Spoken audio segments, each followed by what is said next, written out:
Vindos dos pontos mais distantes da galáxia, eles decidiram unir seus grandes poderes e responsabilidades para ajudar a nona arte. Sempre para o alto e avante, desvendam os mistérios escondidos além dos balões e recordatórios.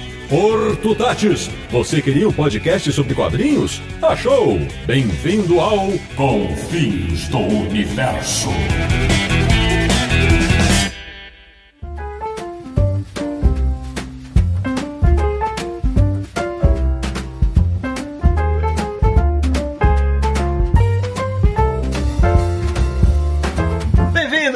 Está começando mais uma edição de Confins do Universo, o podcast sobre quadrinhos que mais adora as historietas, que é o podcast do Universo HQ, o site que conhece tantos segredos quanto Mort Cinder, www.universohq.com. E o programa de hoje vai falar da qualidade absurda dos quadrinhos de Nuestros Hermanos. Eu sou o Sidney Guzman, falo de São Paulo, e se estivesse em Buenos Aires e começasse a nevar, teria muito, mas muito medo. De Petrópolis, no Rio de Janeiro, o homem que adora cachorros, mas se tivesse um gato, o chamaria de Fellini. Ou seria Gaturro? Samir Naliato. Hoje o assunto é quadrinhos, mas só pra lembrar, Pelé foi melhor que Maradona. Muito melhor. Da República de Piranga, em São Paulo, o cara que nunca resiste quando o assunto é fazer piadas ruins. Afinal, ele não é de fierro. Marcelo Naranjo.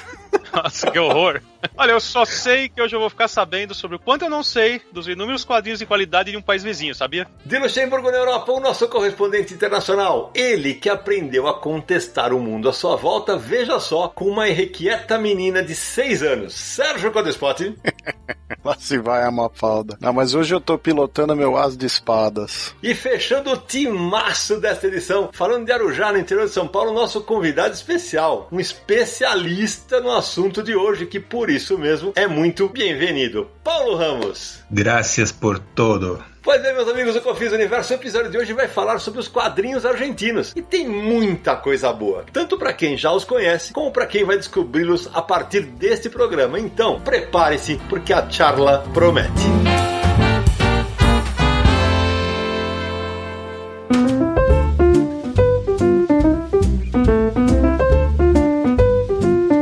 Começando mais um Confins do Universo, meu amigo Samir Naliato. Hoje vai ser dia de portunhol pra tudo que é lado, né? Samir, antes da gente adentrar ao assunto dos quadrinhos de Los Hermanos, me diz uma coisa, tem muita gente querendo participar do nosso Catarse, Samir, e muita gente chegando, como é que faz? Pois é, aquele recado básico que a gente faz em todo início de Confins do Universo. A nossa campanha de financiamento coletivo do modo recorrente está em catarse.me/universohq. Lá você tem todas as explicações, os planos definidos, as recompensas também. Mês passado nós fizemos 2 sorteios para apoiadores, um sorteio mega especial de 30 quadrinhos, comemorando, né, a marca dos 300 apoiadores. Depois, no final do mês, também aquele sorteio tradicional mensal para os planos que assim ganham essa recompensa, né? Então acesse lá, você vai ver, para esse mês nós já temos também sorteios programados, então fique de olho no site, fique de olho nas redes sociais e acesse catarse.me/universohq, fique ligado às novidades e nos apoie, indique também aí para seus amigos, seus colegas de trabalho, leitores de quadrinhos, fãs de cinema, todo mundo vai curtir o Confins. É isso aí, quando o Samir fala que é um financiamento recorrente, só para deixar claro, é que todo mês vai cair na sua conta, no seu cartão de crédito, você vai receber um boleto daquele valor que você escolheu para apoiar o nosso trabalho. Então é por isso que o financiamento chama-se recorrente. O Samir, uma das recompensas que a gente tem sempre é citar o nome dos nossos apoiadores, né? Exatamente, ter o nome imortalizado em um episódio do Confins do Universo. Então a gente sempre deixa nosso agradecimento para todo mundo que nos apoia, e dessa vez citando diretamente a Andréia Fernandes da Costa, Cássio Gomes de Oliveira, Hudson Fábio Benevides, Eli Oscar, Vitor Caran e Gustavo Henrique Azevedo dos Santos. Muito obrigado a todos vocês. Sejam todos bem-vindos à família Confins do Universo. E se dá outra recompensa também, já para planos específicos, é participar da gravação aqui. Pode participar como um ouvinte, acompanha os bastidores da gravação do Confins, ou então participa debatendo o assunto. Hoje nós temos alguém que vai acompanhar a gravação, um apoiador que também está no grupo secreto do Telegram. As boas-vindas para o Rafael Vaz. Fala pessoal, tô aqui 400% ansioso e ansioso também para aprender bastante ouvindo vocês. Obrigado. Legal, o Rafa já chegou no grupo do Telegram, já sentiu a loucura que é aquele é um bando de loucos mesmo, né, Rafael? É o próprio Arkham em modo Telegram.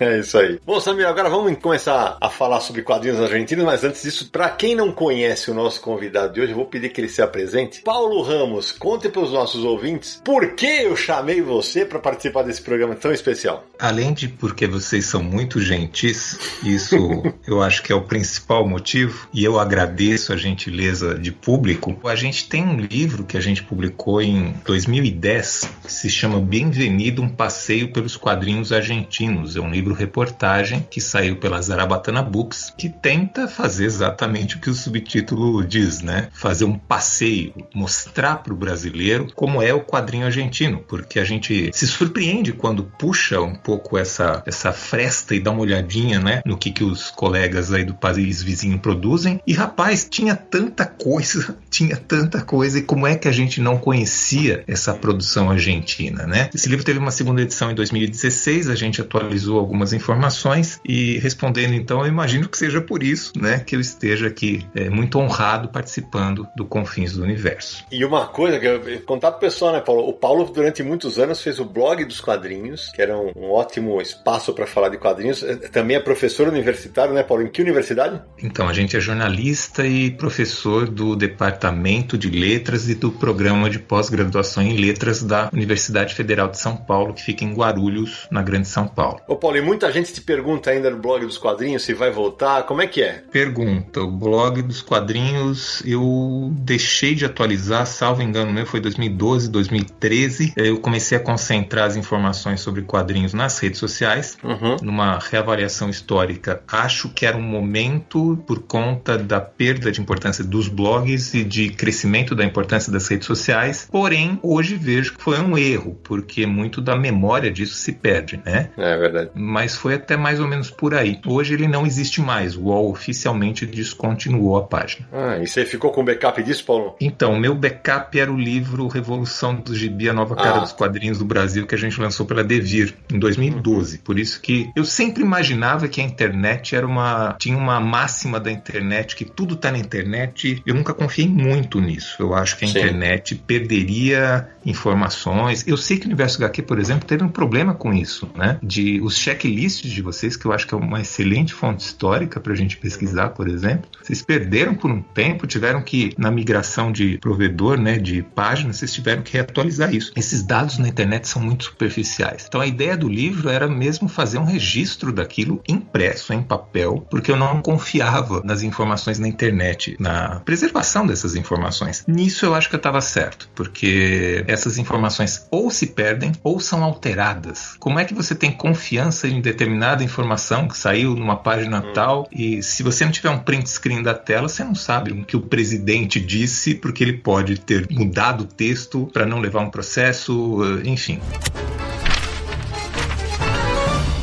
Uau! Agora, Paulo, vamos falar do assunto que nos reuniu hoje aqui. Me diz uma coisa, quando você resolve fazer o livro, porque eu imagino que antes de você falar, vou fazer o livro sobre quadrinhos argentinos, você começa a se apaixonar pelos quadrinhos argentinos, né? Como é que começou o interesse pelas historietas? Começou quando eu tive um pico de estresse. Eu já contei essa história algumas vezes, né? Mas para quem nunca conhece, é sempre uma novidade. Eu trabalhava na Folha de São Paulo, eu dava aula na Universidade Metodista. Sidney sabe do que eu tô falando, porque estudamos os dois lá na Universidade Metodista, né, de curso de jornalismo. Dava aula lá, dava aula em cursinho, dava aula no ângulo. Eu fazia 57.709 coisas juntas, e uma hora eu tive um pico de estresse absurdo. Aí eu tive 2 semanas de licença e falei, bom, o que eu consigo fazer em 2 semanas de licença? Eu vou viajar. Bom, vou para Buenos Aires. Já tinha ido uma vez a Buenos Aires no fim da década de 1990 e voltei para lá. E aí é a piada pronta. A pessoa que tem um pico de estresse vai para Argentina e faz o quê? Busca trabalho, né? Fui lá para Argentina e falei, bom, já que eu tô aqui conhecendo novamente a Argentina, eu vou ver se eu consigo descobrir alguma coisa sobre os quadrinhos dali. Pô, eu ia falar que você foi tomar vinho e comer boas carnes, Paulo. Eu até comi as boas carnes, vinho, eu não tomo vinho. Eu tenho esse defeito na vida, tomei muito café, né? Muitos cortados, como eles eles falam lá, né? Que é um café com uma pingadinha de leite. Aí fui percorrer lá, bater perna, conhecer os quadrinhos de lá. E aí eu fiquei assustado com o que eu vi, né? Porque eu tinha o que acho que a maioria tem. Mesmo aquelas pessoas que, eu conheço quadrinhos. Você conhece o que do quadrinho argentino? Eu conheço uma Etena, eu conheço uma Falda, o Eternauta. Nossa, eu sei que eles publicaram o Eternauta, eu sei que eles publicaram a Revista Fierro. Ok, passa de 8 itens que você cita do quadrinho argentino, você não consegue. Mesmo uma pessoa que conhece quadrinhos bem assim, hoje eu acho que menos, né? Porque hoje a gente tem bastante produção argentina chegando no Brasil, né? Mas até 2009, 2008, 2009, a gente não tinha muito disso. Era Maitena, Macanudo e Mafalda, né? Ô Paulo, isso é tão verdade, cara, que você citou o Eternauta, que é um clássico mundial, né? Não é um clássico só argentino. Ele só chega no Brasil em 2012. Então, o Eternauta especificamente, na primeira ida pra Argentina, eu tinha comprado uma edição pirata dele, que eu só vim saber depois que era uma edição pirata. Então eu tinha tido contato com a obra, que é muito atual, né? Se a gente for observar no contexto de coronavírus, né? O Eternauta começa com uma chuva misteriosa de uma espécie de flocos de neve. Se as pessoas saíssem de casa e tivessem contato com esse floco de neve, as pessoas morreriam automaticamente. Isso em 1957. E foi por isso que eu fiz a brincadeira, Paulo, que eu teria muito medo se eu morasse em Buenos Aires e tivesse nevando, né? É muito atual, assim, por mais que tenha sido em 57. Bom, mas para tentar encurtar essa resposta, eu fiquei assustado com duas coisas. Primeiro que, nossa, quanta produção que eles têm. Mas não é assim quanta produção eles têm, quanta produção boa eles têm. E o segundo ponto que eu me assustei é como é que eu não sei disso. Não é assim uma coisa eu me cobrando para saber dessa produção.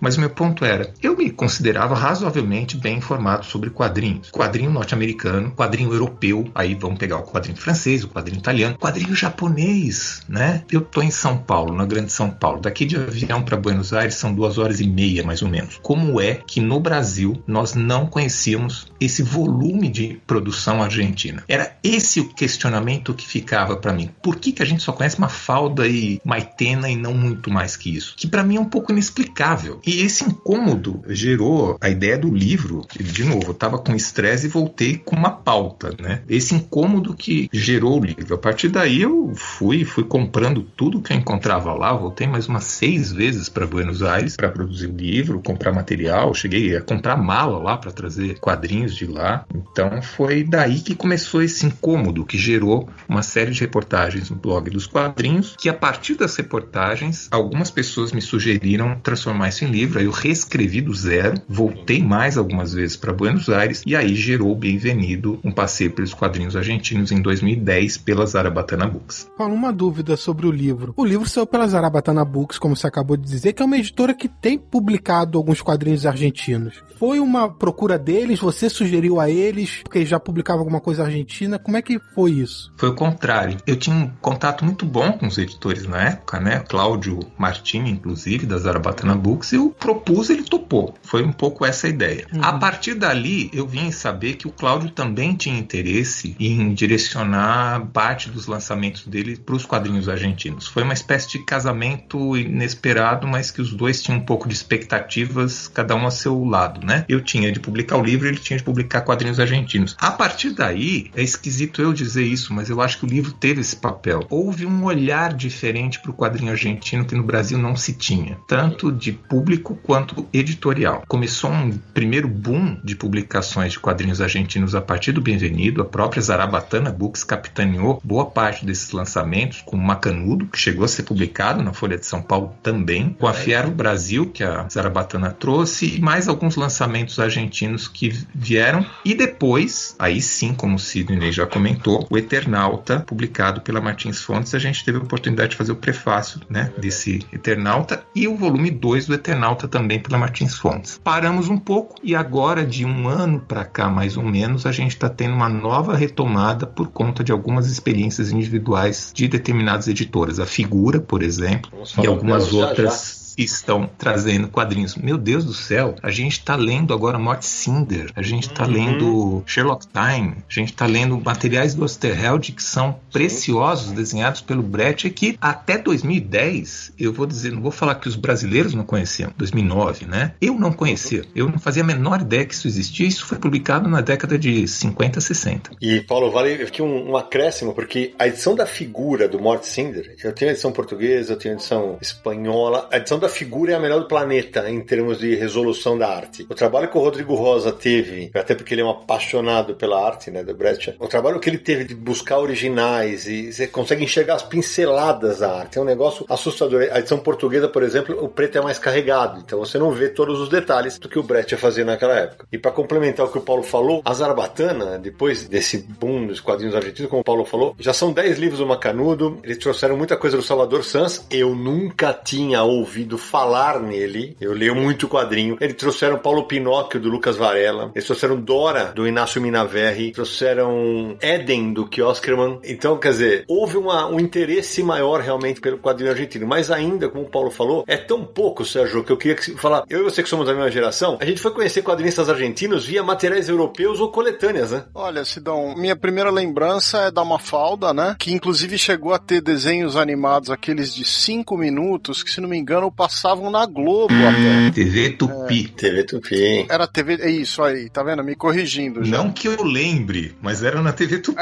Eu tenho ficou na cabeça que era Globo, mas você provavelmente tem razão. Eu tinha alguns exemplares da revista D'Artagnan, que é uma revista, uma antologia argentina, né? Não conhecia muita coisa. Da Scorpio tem um volume, que também era só uma curiosidade na coleção, assim, os argentinos têm essas revistas, têm essas coisas. Mas o que começou a me pegar foi, por exemplo, na revista Mosquito, que era uma revista portuguesa, tinha um material que eu gosto muito do Juan Jiménez, que era o As de Espadas, né? Que é um material de guerra e tal. E a partir daí, é o que você falou, você tinha o material argentino nas revistas e nas publicações europeias, né? Então, o que a gente conhecia era muito disso. O Prat era uma coisa que a gente conhecia por causa do período que ele passou na Argentina, né? Uma curiosidade é que ele deu aula na Escola Pan-Americana de Artes na década de 50 e eu, uns anos atrás, descolei uma apostila, né? Dele, daquela época. Eu tenho um material que a Pan-Americana daquela época dava com as aulas do Prat, com ele ilustrando e outros profissionais daquela época. Nossa, isso é muito louco, porque, porra, todo mundo que conhece a gente sabe que a gente lê muito quadrinho, muito quadrinho. Eu leio muito, demais, de tudo que é nacionalidade, né? Eu lembro quando eu comecei a escrever sobre quadrinhos em 1990, eu escrevi para uma revista chamada Porrada Especial, da editora Vidente. E foi nessa revista que eu vi pela primeira vez um gigante quadrinho argentino, que é o Horácio Altuna. Eu falava, cara, meu Deus, olha o que esse cara desenha. É absurdo. Eu comecei a correr atrás dos álbuns portugueses que saíam com Horácio Altuna. Naranjo, você foi na mesma pegada, né? Foi na porrada. Ela teve 12 edições entre 1989 e 1992 e 3 edições especiais eróticas. E foi ali também que eu conheci esse autor. Chegou a vir pro Vic, inclusive. Tem muito brasileiro que curte coisa mais de faroeste que conhecia por causa do Solano Lopes, né?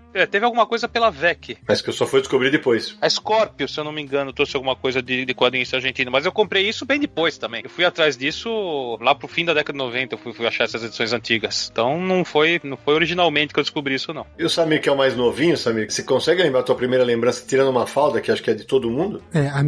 Meu primeiro contato com quadrinho argentino foi Mafalda. Quadrinhos argentinos, o Paulo até comentou isso. Cara, a Argentina é aqui do lado. E é incrível, não chegava praticamente nada, assim. O Brasil publica muito quadrinho de super-herói, principalmente na década de 80, né, e 90 ali, a Editora Abril. Tinha a Disney, tinha a Turma da Mônica, e não tinha um mercado de livrarias, isso não existia, era banca, e não chegava quadrinho argentino. Hoje, já com livraria, a maioria dos materiais argentinos que chegam são voltados para esse mercado. Então tem chegado mais coisas, mas naquela época não chegava nada, então não lia nada argentino, com exceção da Mafalda, que foi meu primeiro contato. E aí depois os contatos de quadrinho argentino que eu tive foram todos depois, assim, 2009 pra frente, quando começaram a chegar mais coisas mesmo. Só curiosidade, Antes de descobrir a Mafalda, eu tenho a lembrança de ter descoberto o Kino como cartunista, não como Mafalda, com os cartoons que ele faz, na casa de um primo que tinha, não lembro se era Status ou era Homem, a revista que caiu na minha mão e publicava, além das fotos eróticas, os cartoons. Eu quero deixar claro que o Naranjo olhava a revista erótica por causa dos cartoons. Hein? Exatamente.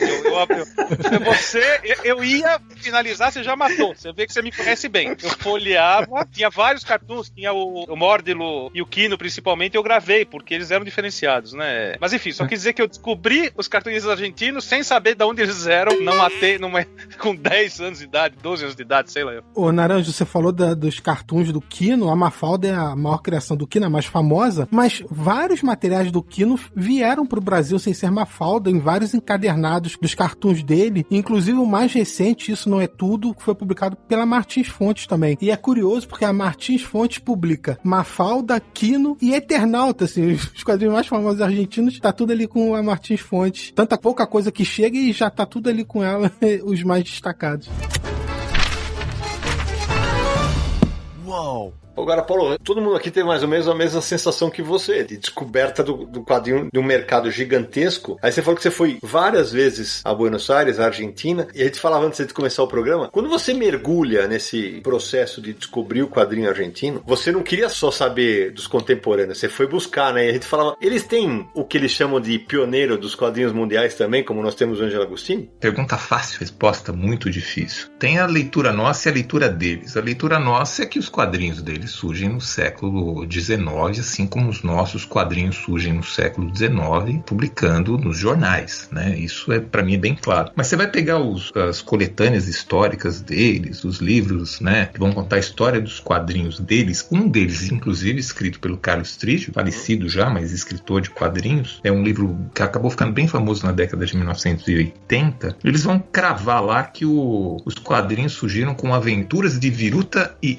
Chicharrón, né? Isso na década de 10, mais ou menos, do século passado. Isso, assim, era uma máxima que era reproduzida por todos eles. Depois vai surgir outro personagem, que é o Sarrasqueta, que é uma espécie de... Tem o tipo do portenho, né? Portenho é quem nasce em Buenos Aires, é o tipo, aquela pessoa de gravata toda... meio Carlos Gardel, embora não seja o melhor exemplo Carlos Gardel por conta da nacionalidade, mas essa é a figura que eles têm, a figura típica. Tem vários quadrinhos deles com essa composição estereótipo. E até que surge um livro chamado La Historieta Salvaje, publicado há poucos anos. Eles têm um formato de publicação de livro que é o formato Mafalda, né? Que é esse livro grande, capa dura, e esse La Historieta Salvaje exatamente assim. E eles tentam corrigir essa informação, né? Então eles vão dizer que antes mesmo do Viruta e Chicharrón existia uma outra série chamada Pues Señor, de Pedro de Rojas, que é um tipo também argentino, né, portenho, que seria anterior a essa. E deve ser mesmo, porque o Viruta e Chicharrón, na verdade, é uma espécie, como aconteceu aqui no Brasil com o Chiquinho, né? É a série que tinha lá, era o Alphonse and Gaston, que é americana, e eles se apropriaram dessa série e produziram na Argentina. Da mesma forma que o Chiquinho do Buster Brown, né?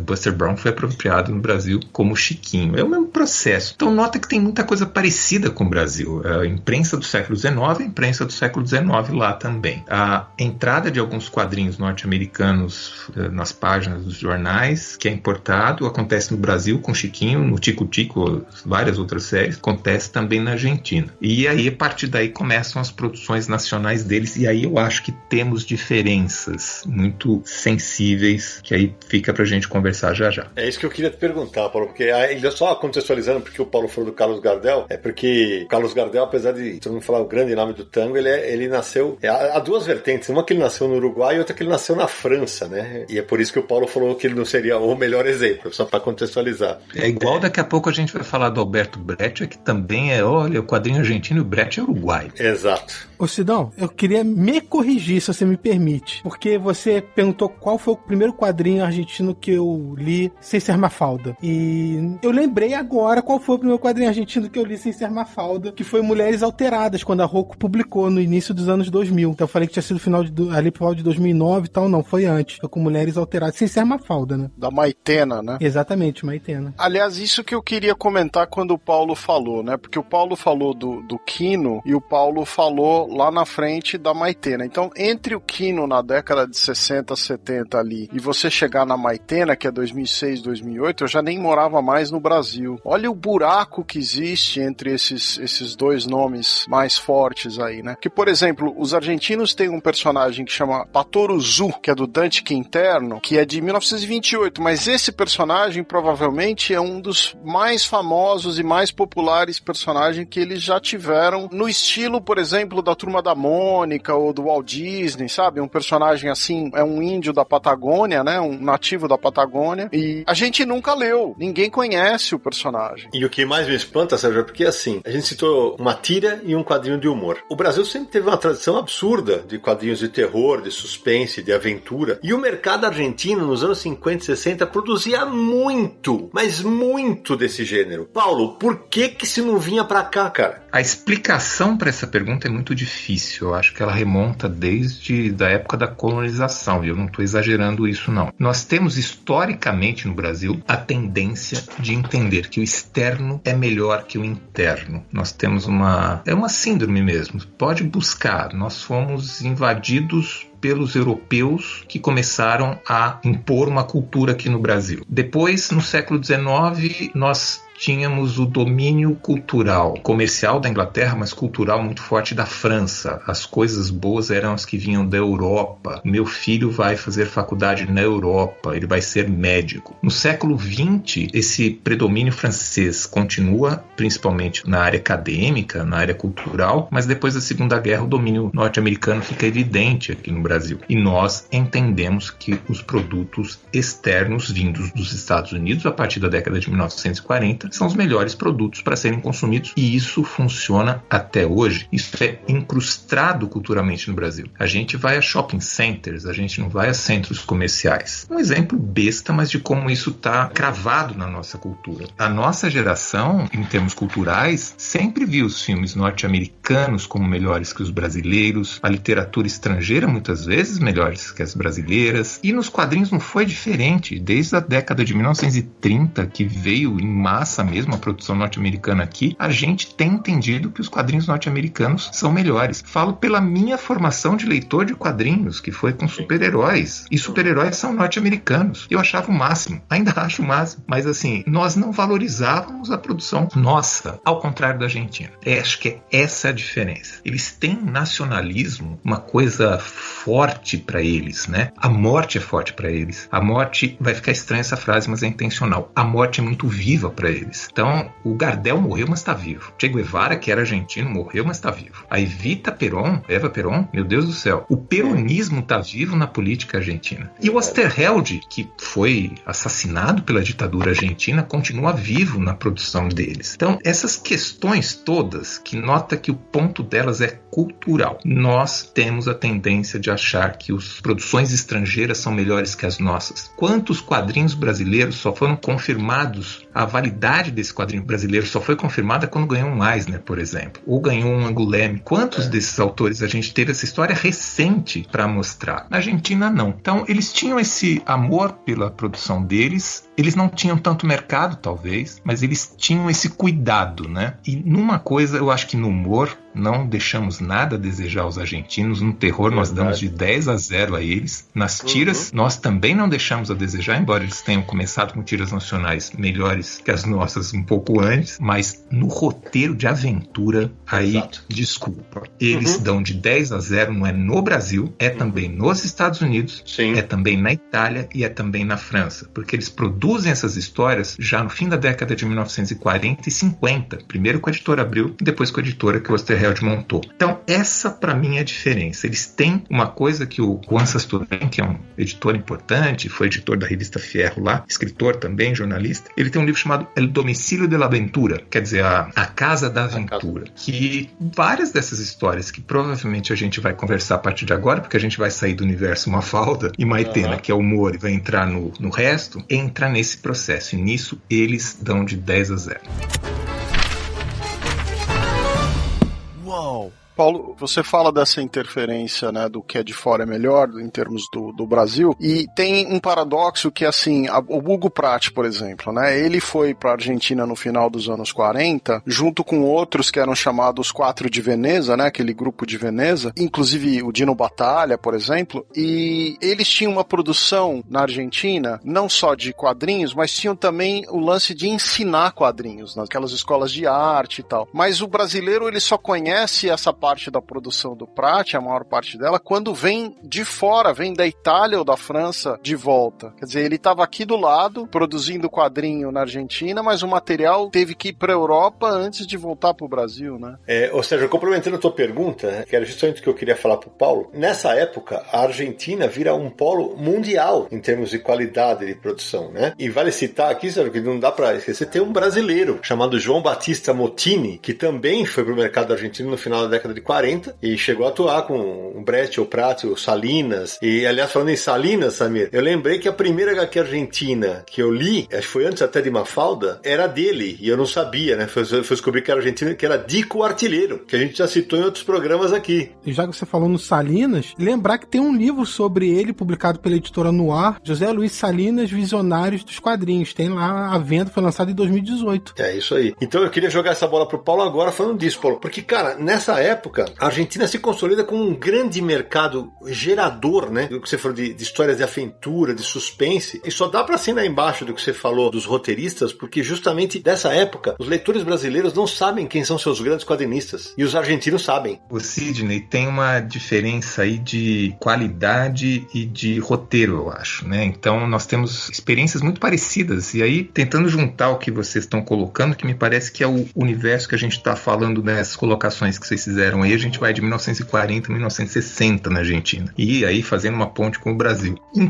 30 e me dá uma margem de erro aí no ano, mas se eu não me engano, metade da década de 1930 surge a revista Paturuçu. Já falamos dela aqui, que é um índio da Patagônia, enfim. Ele surge no final da década de 1930 em tiras, mas o autor, o Dante Quinterno, ele publica uma revista em quadrinhos do personagem, ele adquire os direitos do personagem de um jeito, né, meio... Ele fez uma gambiarra no copyright lá, mas ele consegue provar que o personagem é dele, e ele publica uma revista do personagem. Essa revista é a principal revista da Argentina durante 3, 4 décadas. A ponto de, hoje a gente... É interessante que no Brasil isso veio acontecer recentemente com a Turma da Mônica Jovem, né? Você tinha a Turma da Mônica e você tem a Turma da Mônica Jovem. Lá ele fez o caminho contrário, ele tinha o Paturuçu, só que em 45 ele fez o Paturucito, que era uma versão infantil do personagem. E na revista Paturuçu e Paturucito, só tô dando essa volta para falar da aventura, tinha as histórias do Paturuçu, enfim, que é mais uma aventura infantil, mas ele quebrava a revista com páginas feitas pelos Salinas, José Luiz Salinas, de adaptações de alguns clássicos literários, alguma coisa assim. Isso vai do fim de 30 até começo de 40. Então, vamos dizer assim, as primeiras histórias de aventura argentinas, é difícil cravar, mas seguramente algumas das primeiras estão ali. No Brasil também a gente tinha produção de quadrinhos de aventura nessa época. O Garra Cinzenta, por exemplo, surge nessa época aí, né? E tantas outras que a gente não conhece, que é só fazer uma visita lá na revista Gazetinha, nessas revistas da época lá, que a gente vai ver que tinha. Mas a gente não tem memória. Eles têm. Primeira diferença.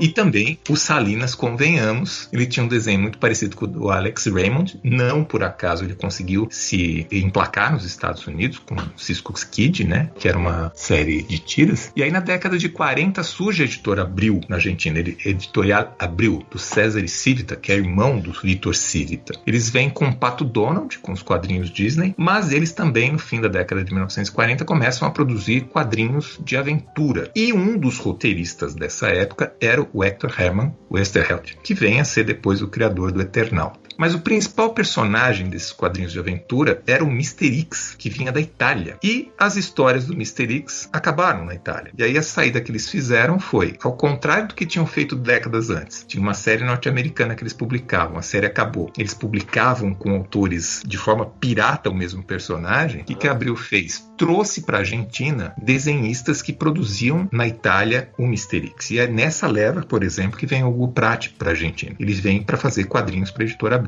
Ele e alguns outros.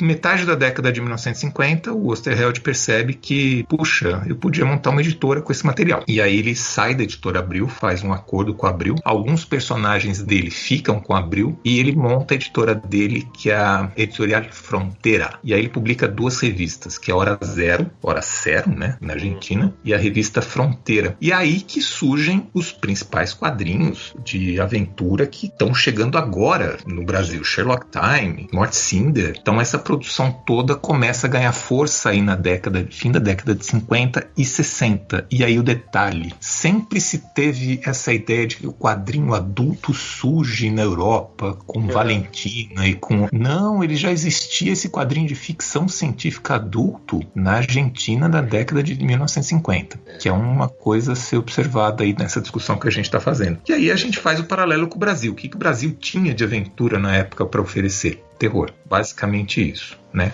O Sérgio falou sobre o Patoruzu e o Paulo também. Eu nunca li nenhuma história, mas eu procurando aqui na internet, eu vi até no Guia dos Quadrinhos que algumas poucas histórias dele foram publicadas no Brasil. O personagem chamava Karamuru, saiu pela revista Oguri na década de 50, de 1950. E também uma curiosidade que o nome original do personagem era Kuru... Peraí que é difícil de falar, tá? Um minutinho. Eu diria que é impronunciável. É Kuruguaguiguá. Só que acharam o nome muito complicado e aí trocou pra Patoruzu. Aí pronto, pegou. Ô Samir, deixa eu complementar também uma informação que na pesquisa para esse episódio, o Paulo citou agora o Hora Zero, né? E no próprio Guia dos Quadrinhos do nosso amigo Edson Diogo, tem a informação que em 1958, uma editora brasileira chamada Garimar publicou a revista Hora Zero e trazia Ernie Pike, com o roteiro do Osterheld e com desenhos do Hugo Pratt. E como a gente falou no episódio sobre pequenas editoras, e quem te dá a informação em primeiríssima mão, né? Também no Universo HQ, a editora Figura do Rodrigo Rosa vai lançar a coleção do Ernie Pike no Brasil, toda a fase do Osterheld com desenhos do Hugo Pratt. Um enorme resgate para o mercado brasileiro. Aí, antes de passar a bola pro Sérgio, o Naranjo já deve estar desesperado, porque ele vai correr atrás dessa Hora Zero desesperadamente agora, se ele já não tiver, né? Em 1967, também teve história do Osterheld numa revista chamada Massacre, de uma editora chamada Dado, que eu nunca ouvi falar. Teve 11 edições, a Hora Zero teve 7. E a Scorpio, que o Naranjo já citou, também publicou muito quadrinhos argentino, como Trilho, como o próprio Osterheld, nas suas páginas em forma de revista seriado. Então, eu queria complementar umas informações. Primeiro sobre o Patoruzu, o personagem surgiu em 1928 com esse nome Kuruguaguiga e só trocaram o nome em 31, que é isso que o Paulo estava dizendo, né? Que só em 31 que ele troca o nome e aí em 35 ele ganha uma tira, uma publicação mais dele, né? Que ele se tornou o personagem principal. O Hugo Pratt, que ele fazia parte do grupo de Veneza, né? Junto com ele, eram os 4 de Veneza, eram o Alberto Ungaro, o Mário Faustinelli e o Dino Batalha, além do Hugo Pratt, né? E a curiosidade é a seguinte, que vocês falaram do Salinas e como ele foi influenciado pelo Alex Raymond, né? Mas tem a curiosidade que o Al Williamson, que é aquele desenhista americano, ele passou a infância dele morando na Colômbia, em Bogotá. Então, o estilo dele foi influenciado tanto pelo Solano Lopes, quanto pelo Alex Raymond, separadamente. Depois que eu publiquei o Bem-Venido,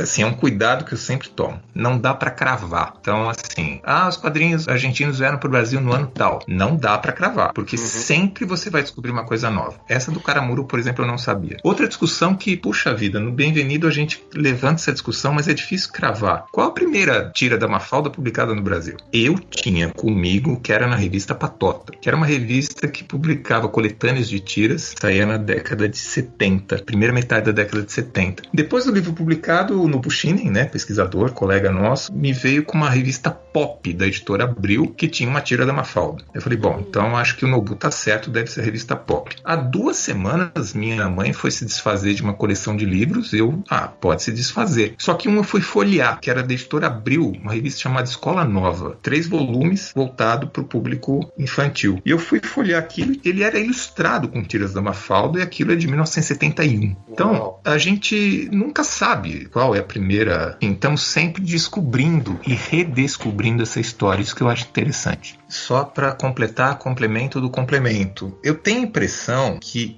eu não tenho condições de falar o nome do Patoruçu original. Eu falo só a primeira parte, que é o Curugua. Mas que ele criou esse nome e depois alguém falou para ele, esse nome é muito difícil de falar, não vai pegar. Aí, não foi anos depois, foi no dia seguinte já, ele trocou o nome para Patoruçu e aí é o nome que efetivamente ficou e colou no personagem. Ele era personagem secundário das tiras e ficou tão famoso que acabou protagonizando tudo.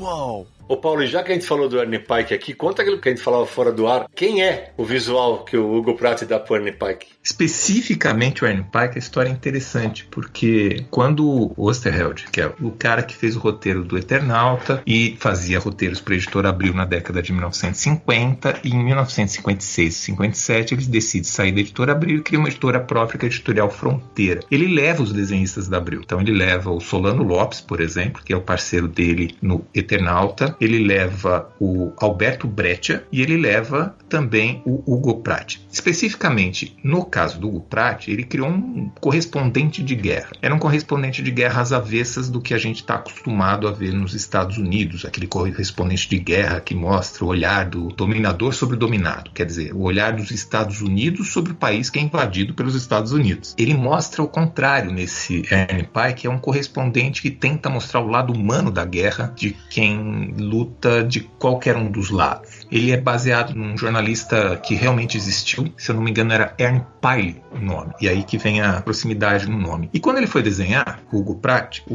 perguntou para o Osterheld, que cara que eu ponho? E aí o Osterheld brincou, põe minha cara nele. E quando saiu a história, estava com o rosto do Osterheld. Ele efetivamente criou o Ernie Pike com o próprio rosto do roteirista. E aí a gente faz um salto para a década de 1970. O Osterheld foi um dos militantes contra a ditadura militar argentina e ele foi preso, ficou detido algum tempo, e um dos últimos relatos que se sabe que tem do Osterheld é que ele estava preso numa cela, amarrado, ele estava preso, sentado, de costas ele ficava com outro prisioneiro que era um psiquiatra que sobreviveu. O Osterheld não, é um dos desaparecidos da ditadura argentina. Estavam os dois amarrados e um não via o outro, porque eles estavam um de costas para o outro. Aí, uma bela hora, desamarraram e permitiram que eles ficassem de pé. E o psiquiatra olhou para ele e falou, poxa, você é o Ernie Pike. Porque o rosto do Osterheld era o mesmo rosto do Ernie Pike. Ele, não, sou Osterheld, eu fui o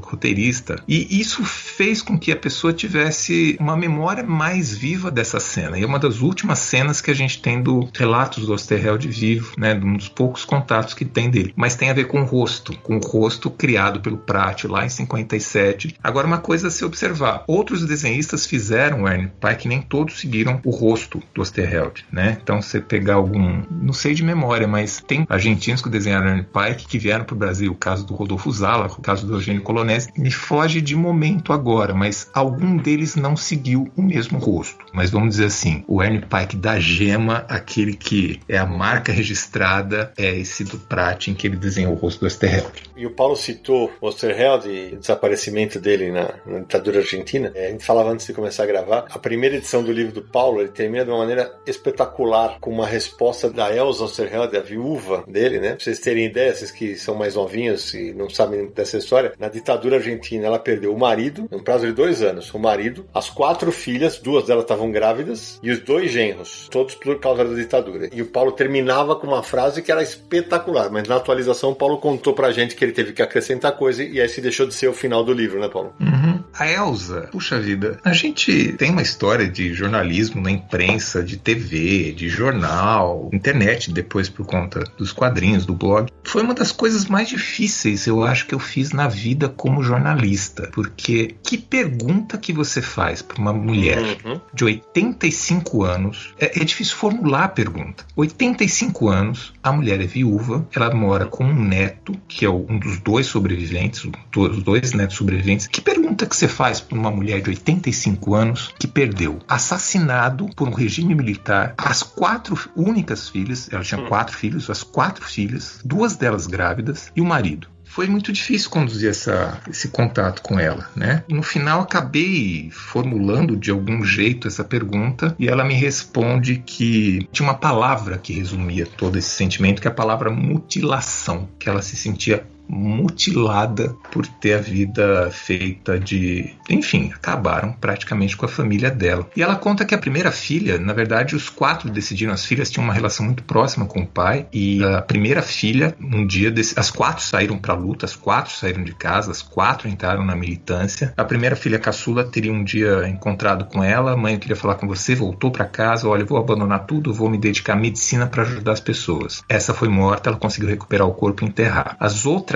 3 aí foram perdas, ela sabia por um, por outro, que acabou morrendo. E a última filha dela, casada, tinha um neto, né, que na verdade é o neto que acabou ficando com ela, e eles levaram essa filha dela com o marido e levaram o neto pra cela do Osterheld. Então o cara tá preso, olha, suas filhas estão mortas, está aqui o seu neto, meio como uma tentativa de coação dele, né? E depois disso, um dos militares pegou o neto e levou pra casa dela, bateu um dia na porta dela. Ela, o que foi? Perdi minha última filha? Sim, a senhora acabou de perder a sua última filha. Eu não estou aqui, esse aqui é o seu neto. Tchau. E a partir daí ela passou a cuidar do neto, enfim, que é hoje quem cuida dos direitos lá das histórias do Osterheld. Mas quando eu saí da casa dela, que eu fiquei acho que 3, 4 horas nessa entrevista, eu saí da casa dela no sábado à noite, acho que o Sidney vai entender o que eu estou dizendo. Acho que só talvez quem é jornalista, você sai com a impressão de eu tenho um negócio bom na mão. Uhum. É uma sensação que você tem na hora. E eu saí de lá, falei, é meio automático, você aperta as fitas do gravador, era gravador ainda, né? Você aperta a fita do gravador assim, puxa, isso aqui, o cara, se me roubar agora, leva tudo, mas não leva as 3 fitas. E fechou o livro, eu acho que fechou realmente aquela edição muito bem. Na nova edição atualizada, que foi de 2016, eu voltei a procurar a Elsa e ela já havia falecido, teve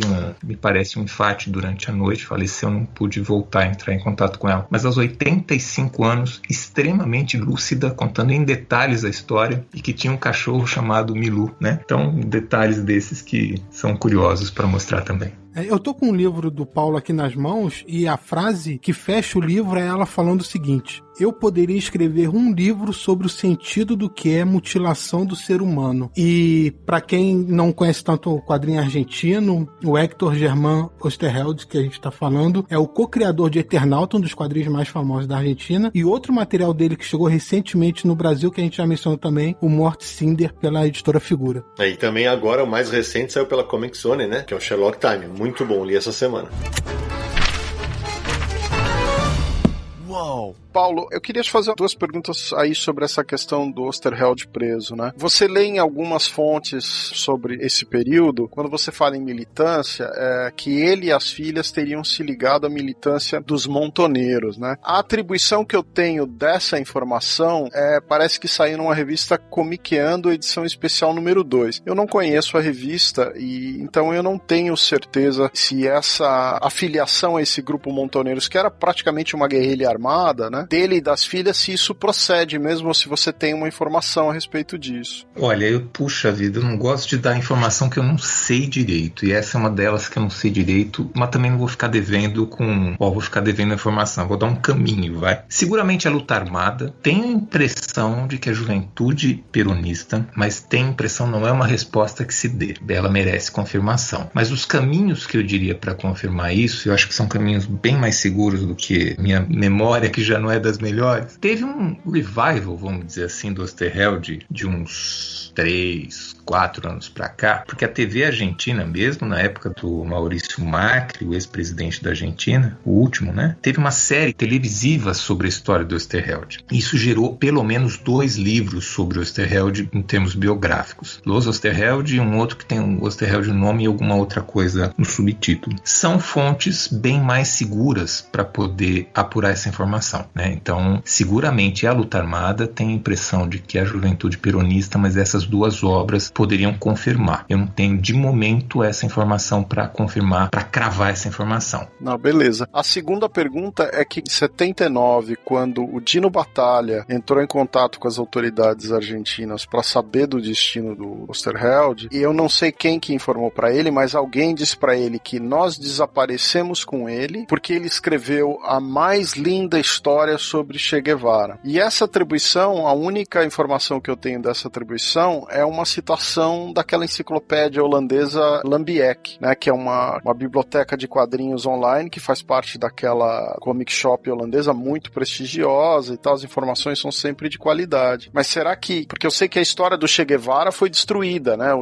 Eles não deixaram publicar o material e destruíram os originais. E você sabe dessa história, que o Dino Batalha teria tido essa resposta? Eu tenho duas histórias, mas não vou saber precisar com você se é o Dino Batalha. Acho que são duas histórias que você coloca aí. Vamos ficar com a do Che Guevara primeiro, que isso é fato. Essa história do Che Guevara era para ser uma coleção que saiu na Argentina de figuras históricas, isso na segunda metade da década de 1960. Saiu essa história, ela começou a ser recolhida e o Alberto Breccia enterrou essa história no quintal de casa. Agora, coisas que eu não sei dizer. Será que é essa edição que o Breccia enterrou no quintal de casa que foi usada para reedições futuras? Enfim, isso eu não vou saber dizer. Mas algum original dessa história foi arquivado porque a história foi reeditada depois. Na Argentina, bem depois. Só neste século ela foi reeditada. Em uma edição bem ruinzinha mesmo, que era publicada em papel jornal, que saía junto com o jornal Clarim. Essa e a biografia da Evita Peron. Essas duas histórias ganharam essa reedição. Então, essa história do Breccia tem, mas não... Enfim, mas era uma história que só por esse relato se mostra que tinha um aspecto meio proibido com base nela. Mas me parece que o que pega mesmo do Osterheld não é tanto... Acho que tinha isso de memória. O Osterheld, a partir do fim da década de 1960, primeira metade da década de 1970, ele tem dois tipos de produção. A produção para pagar conta e a produção militante. Então, a produção para pagar conta várias das histórias do Osterheld que vocês citam são publicadas na Scorpio, brasileira inclusive, esses 11 volumes pequenininhos publicados pela VEC, são histórias que são, é o Osterheld, mas são histórias muito ruins. Qualquer nota.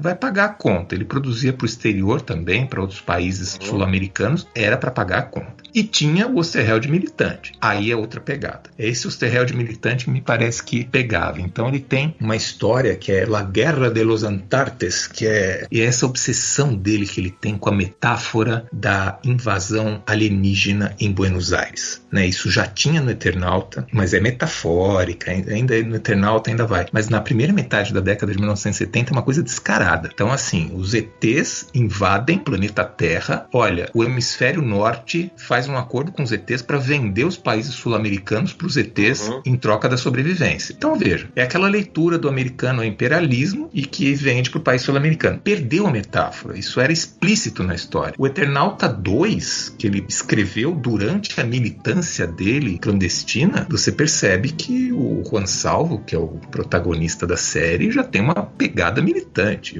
Meu amigo, levanta aí, vamos pra luta, né? Uma coisa bem mais incisiva. Me parece, não tenho essa informação, estou falando pela leitura da obra do Osterheld, que esse tipo de produção sinalizava para as pessoas que ele era um autor cultural importante na Argentina, vinculado a uma esquerda radical, e que por conta disso era um pensamento e um pensador que precisava ser calado. Esse é o primeiro aspecto. Segundo não se sabia que o Osterheld tinha morrido, se desconfiava que tinha morrido. Você não sabe se morreu. Ele é chupado, como eles dizem na Argentina, ele está desaparecido. E como é que você sabe que uma pessoa desaparecida está efetivamente morta? Ela está morta até você encontrar essa pessoa, e você nunca encontra, então você supõe, depois de determinado tempo, que ela morreu. A informação que eu tenho é que chegou na Europa. A primeira informação que ele teria morrido seria, puxa vida, eu posso estar errando, se eu errar eu peço desculpa a quem está ouvindo o podcast, a vocês, mas depois em uma outra oportunidade eu tento corrigir, mas de momento hoje a memória que eu tenho é essa, que na edição do Eternauta 3, que não foi escrita pelo Osterheld e que é uma história muito ruim, o Solano Lopes não queria desenhar, convenceram o Solano Lopes a desenhar só os rostos dos personagens, o corpo era feito por outro desenhista. Nessa história teria um prefácio, teria uma nota de que o Osterheld não tinha morrido, mas que ele tinha desaparecido, que ele figurava entre os desaparecidos da Argentina. Agora, com certeza eu te digo que a primeira fala contundente de que o Osterheld morreu, era um dos desaparecidos, surge na Fierro, em 1983-4, que é quando termina o regime militar na Argentina. Não por acaso a revista Fierro, que era uma revista que saía todo mês na Argentina, com histórias curtas, né, de vários personagens, ela tinha uma pegada muito política. O subtítulo era Historietas para Sobreviventes, quer dizer, historietas para os sobreviventes do regime militar. Uma das histórias era a Guerra das Malvinas. Lopes. E lá tinha histórias que diziam explicitamente que o Osterheld tinha sido desaparecido, e uma das publicações da Fier mostra a Elsa Osterheld sendo agraciada por conta das perdas que ela teve, alguma coisa assim. Aí a coisa é explícita. Até então ela não é tão explícita. Há uma fala do Solano Lopes que uma das perguntas era: escuta, mas se o Osterheld estava desaparecido, como é que terminou o Eternauta 2 se ele estava desaparecido enquanto a história era publicada e ninguém sabia que o autor estava desaparecido? Solano Lopes diz que os roteiros já tinham sido entregues para ele meio clandestinamente, eles se encontravam muito rapidamente num bar, era um Osterheld de bigode tentando se disfarçar, e ele entregou todos os roteiros e o Solano Lopes foi lá desenhando, ia saindo mensalmente nas revistas da editora Record, editorial Record da Argentina, só que os leitores não sabiam que o autor daquela história já tinha sido assassinado pelo regime.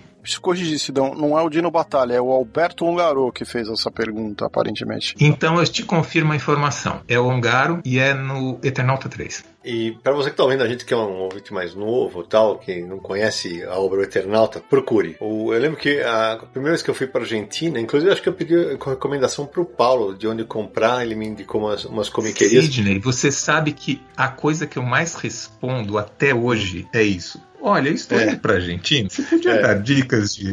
E eu faço com o maior prazer. E aí eu comprei a edição do Editores, né? E cara, gente, é uma das melhores histórias de ficção que eu li na vida. E a história do final dos anos 50. Você fica tenso o tempo inteiro. Essa semana eu lendo o Sherlock Time, como o texto do Osterheld é bom. Como ele consegue te manter numa aflição pra saber o que vem. Ele é bom de plantar suspense, mistério. O tempo inteiro ele te deixa na pilha. E quando ele tem um desenhista aqui, como o Breccia no Sherlock Time, e Solano Lopes no Eternauta, que conseguem segurar as viradas de página, você fica absolutamente imerso na história. Então deixa eu acrescentar outra, já que eu confirmei a informação do Alberto Ongaro, eu achei a referência do Bienvenido aqui na página 152. Eu lembrava da história do Ongaro, mas não lembrava a citação, a data. A data é na Itália em 77. Ele diz isso mesmo no prefácio de uma edição do Eternauta, aspas, Osterheld de fato está desaparecido, prisioneiro ou morto, da mesma forma que sua família nas recentes vicissitudes argentinas. Ele podia dizer isso no exterior, porque na Argentina essa fala não seria possível.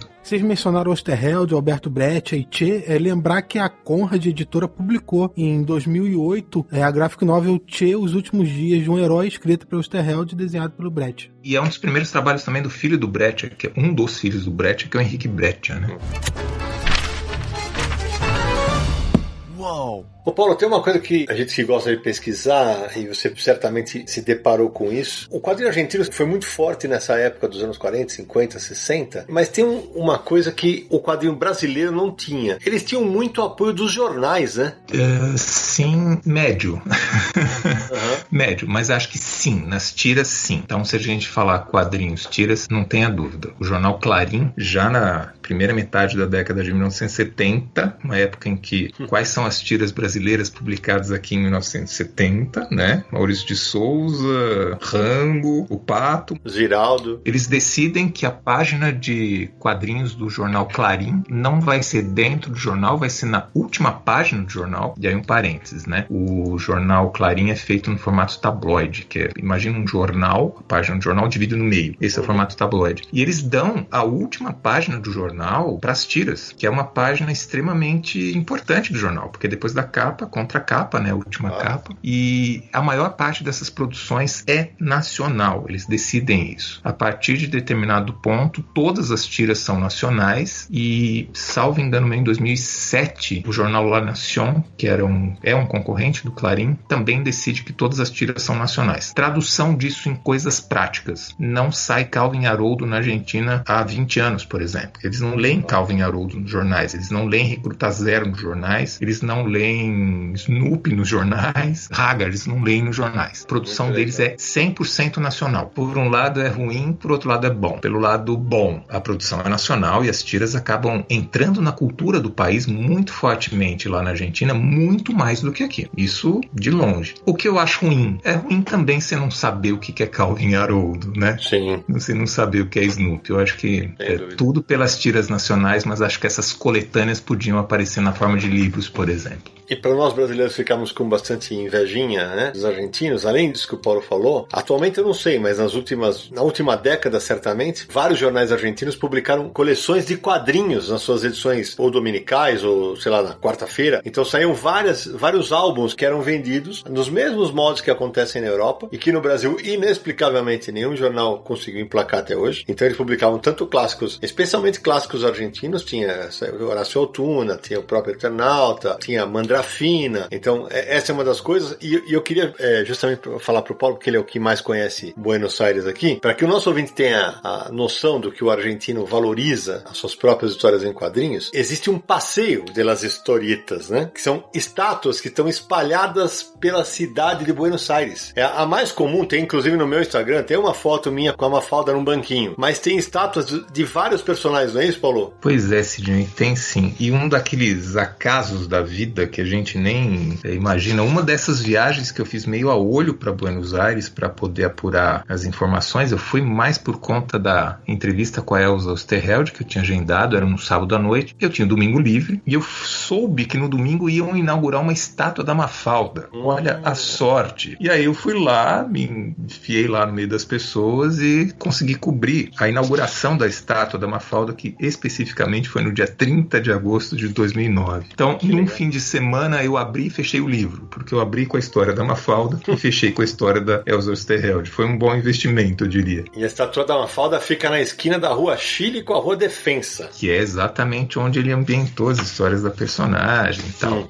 A ideia da Mafalda deu tão certo que depois eles colocaram mais 2 personagens da Mafalda ao lado dela. E aí a ideia, e aquilo virou um ponto turístico. Pelo menos todos os brasileiros que eu conheço que vão pra lá, que gostem de quadrinhos ou não, tiram uma foto do lado da Mafalda. E aí na rua de trás eles inauguraram, isso foi na gestão ainda da Cristina Kirchner, eles inauguraram um museu de humor gráfico que ficava bem longe dali. Tem que dar uma boa pernada, uns 20, meia hora mais ou menos andando. E a ideia deles, então, bom, se a estátua da Mafalda deu certo, estamos fazendo o Museu da Historieta, por que a gente não faz, então, várias imagens desses personagens dos quadrinhos argentinos que são importantes nesse trajeto, que vai da Mafalda, que fica no bairro de San Telmo, no microcentro, até depois de uma região chamada Puerto Madero, né? Uma região de... é um porto, mas eles se transformaram numa região de restaurantes, de comércio e tal. É uma boa pernada isso, e nesse trajeto você tem vários dos personagens. Você tem Gaturro, você tem as Ticas do Divito, que são as mulheres do Divito, você vai ter Isidoro Canhones, João Matias, Isidoro Canhones, Dom Fulgêncio, o Patoruçu que a gente falou, o Patorucito, Clemente, e termina com o Eternauta. Termina com a estátua do Eternauta, que fica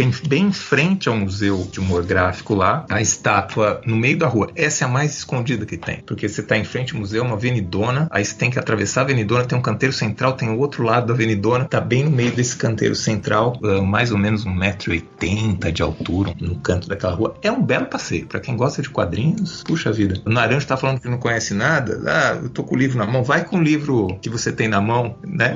Com aquele livrão vendo lá, é um bom jeito de conhecer um pouco dos personagens argentinos de quadrinhos, e é outra coisa que me chama muita atenção. Se a gente fizesse isso no Brasil, eu não tenho dúvida que não daria certo por 2 motivos. Primeiro, porque as estátuas seriam depredadas, que é cultural. E o segundo motivo, será que as pessoas conseguiriam colocar 10 personagens, 15 personagens dos quadrinhos nacionais que são importantes e que saiam do universo, sei lá, Turma da Mônica e Rebordosa, vamos supor, né? Nós talvez conseguíssemos fazer esses personagens, mas não é tão no imaginário. A gente tem muito que o quadrinho brasileiro é ancorado na Turma da Mônica, com razão, assim, todas as pesquisas vão mostrar que Maurício de Souza é o escritor de quadrinho, o escritor, um dos mais conhecidos do Brasil, que dirá de quadrinhos, é quase como sinônimo de quadrinhos brasileiro. Mas a gente não consegue ampliar a memória para outras produções, né? Então eu já me perguntaram se daria certo no Brasil. Eu acho que a ideia é muito boa. Você pega uma região em São Paulo, Avenida Paulista, por exemplo, fazer uma coisa assim, que vai te levar até o Centro Cultural Vergueiro, onde tem a Gibiteca em Fio, mas eu acho que não daria certo por esses 2 motivos. Não sei se eu sou um pouco pessimista ou realista demais, mas enfim. Mas lá deu certo. Na época do coronavírus colocaram uma máscara nessa estátua da Mafalda, um tapa-bocas um tapa-bocas, que o nome não é bom, porque deve tampar o nariz também, né?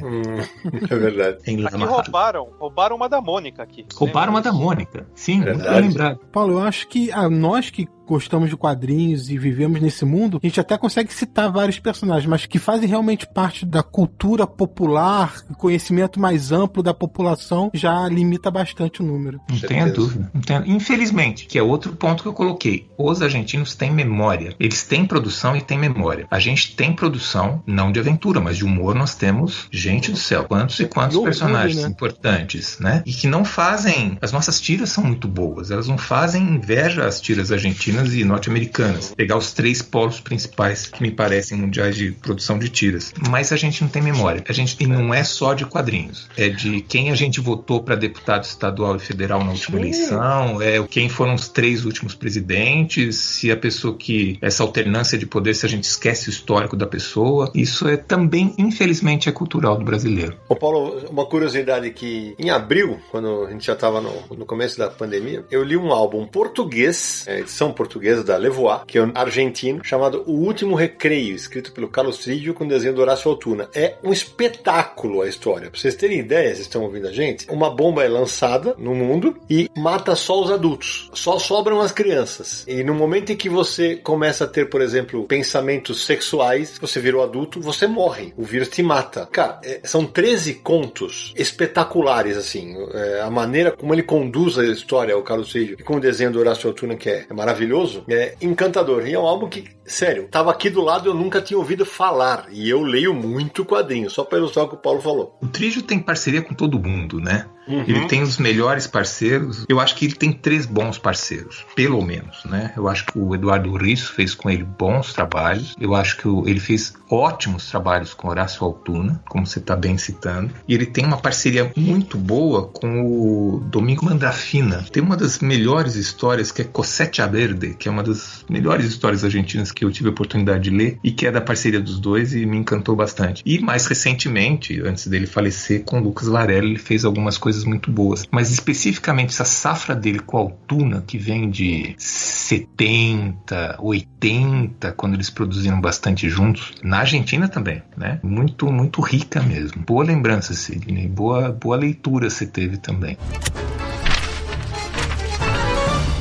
Uau! Agora, Paulo, fala uma coisa. A gente tá falando do auge do quadrinho argentino até os anos 70, que é o boom. Depois tem uma queda absurda do mercado, que quando a gente entrevistou o Eduardo Risso pro Universo HQ, ele fala, inclusive, que os argentinos começam a ter que ir para outros mercados. O que aconteceu? A resposta é longa. Vou tentar encurtar aqui, mas eu acho que ela começa em 70 com a ditadura argentina. Então, alguns autores argentinos têm que sair do país, não só por opção de mercado, mas também por opção de vida. Solano Lopes sai do país, ele vai para a Europa, mas em algum momento ele volta e fica no Rio de Janeiro, isso que é interessante. O Juan Jiménez, que é argentino, e infelizmente faleceu esse ano, voltou para a Argentina, faleceu de coronavírus, mas também saiu da Argentina nessa época. Tem alguns autores que saíram, e o próprio Horácio Altuna, depois, na década de fim de 70, 80, também sai e vai para a Europa. Esse é um aspecto. O segundo aspecto que tem, eu acho que até 90, mais ou menos, as revistas de banca funcionam na Argentina. Tem a Fierro, eles encontram um mercado europeu para trabalhar em paralelo com o mercado argentino, mas o mercado europeu paga mais, tem mais espaço, tem mais verba para isso. Mas me parece que a quebra mesmo é na década de 1990, com a entrada do Carlos Menem na presidência da Argentina. Basicamente, o que o Carlos Menem fez foi: estamos dolarizando o peso argentino. Então, um peso argentino valia $1. Você tinha na década de 1990, a partir daí, uma explosão do que, para nós, a gente ficou conhecendo como as comic shops. Lá seriam as comiquerias, né, que vende comics. Teve uma explosão de comiquerias, porque você tinha a importação de um peso, era $1. Era um excelente negócio. A partir daí, começa a priorizar a entrada de material norte-americano no mercado argentino. Tanto que uma das versões piratas do Eternauta, que surge na década de 1990, é uma edição feita no formato americano, né, de história em quadrinhos, com Eternauta como se fosse uma série de aventuras, com uma pegada meio super-heróis. Aí a família acordou que estão usando a obra do Oesterheld e precisamos ter direitos autorais. Mas isso praticamente quebrou a produção argentina. E esse modelo das comiquerias que dominou a década de 1990, ao mesmo tempo foi quebrado quando a economia argentina quebrou na virada do século, em que você tinha um presidente a cada semana na Argentina. Nenhum resistia por conta dos enormes e fortíssimos panelaços que eram feitos na Argentina. Até nisso eles foram pioneiros em relação ao Brasil. Então, a partir daí quebra. O mercado argentino quebra na virada do século. Você já não tinha produção nacional na década de 90 por conta da entrada do material estrangeiro, e na virada do século a economia interna quebra. Então, quando a economia interna quebra, quebram também as comiquerias. Outro aspecto que surge na Argentina, quando vêm as comiquerias na década de 90, os quadrinhos de banca acabam sendo colocados para escanteio. São pouquíssimos quadrinhos de banca que resistem a esse modelo. Nota que no Brasil a gente também teve as comic shops, mas o mercado de banca não saiu, né? A gente manteve os dois mercados. Na Argentina, não. Então você quebrou o mercado de banca na década de 90 e você quebrou as comiquerias na virada do século. Bom, Ctrl Alt Del. Vamos começar tudo a partir daí. E tudo começou a se retomar, e aí o movimento é muito parecido com o das livrarias aqui no Brasil. Você ainda tem comiquerias lá, as comic shops, mas eu diria que a maior parte da produção argentina é feita no formato livro, voltado para livrarias, que é basicamente o que a gente está vendo agora chegando ao Brasil. São edições que ou resgatam conteúdos de outras décadas ou que são produções contemporâneas feitas no formato de romance gráfico.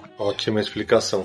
E só um complemento aqui para o nosso ouvinte. Paulo citou agora há pouco o Carlos Trígio e Horácio Altuna. Eu lembrei de uma parceria que eu adoro, um personagem que inclusive saía em jornal, no diário argentino Clarín, que era El Loco Chávez, que está no Passeio das Historietas. Teve uma estátua inaugurada em 2015. El Loco Chávez, sabe que El Loco Chávez é um trocadilho ruim, mas é louco. Porque era um jornalista que era mulherengo, tinha as aventuras dele, mas ele era um fenômeno. E o Trígio, o Altuna, decidiu sair da Argentina e para a Europa, né? E onde ele mora até hoje, mora na Espanha. Ele voltou a produzir uma tira no Clarín agora, mas ele produz de fora, né, do país. E o Trígio falou, olha, ele tá saindo, não vejo sentido continuar com o personagem sem um desenhista, eu vou parar de fazer a tira. E o Trígio, eu cheguei a entrevistar o Trígio pro Bienvenido e ele comentava que uma torcida, eu não lembro o time, mas a torcida no estádio gritava, "El loco no se va, el loco no se va", não vai embora, Loco Chávez, né? Pra ver como era importante pra cultura argentina o personagem. E aí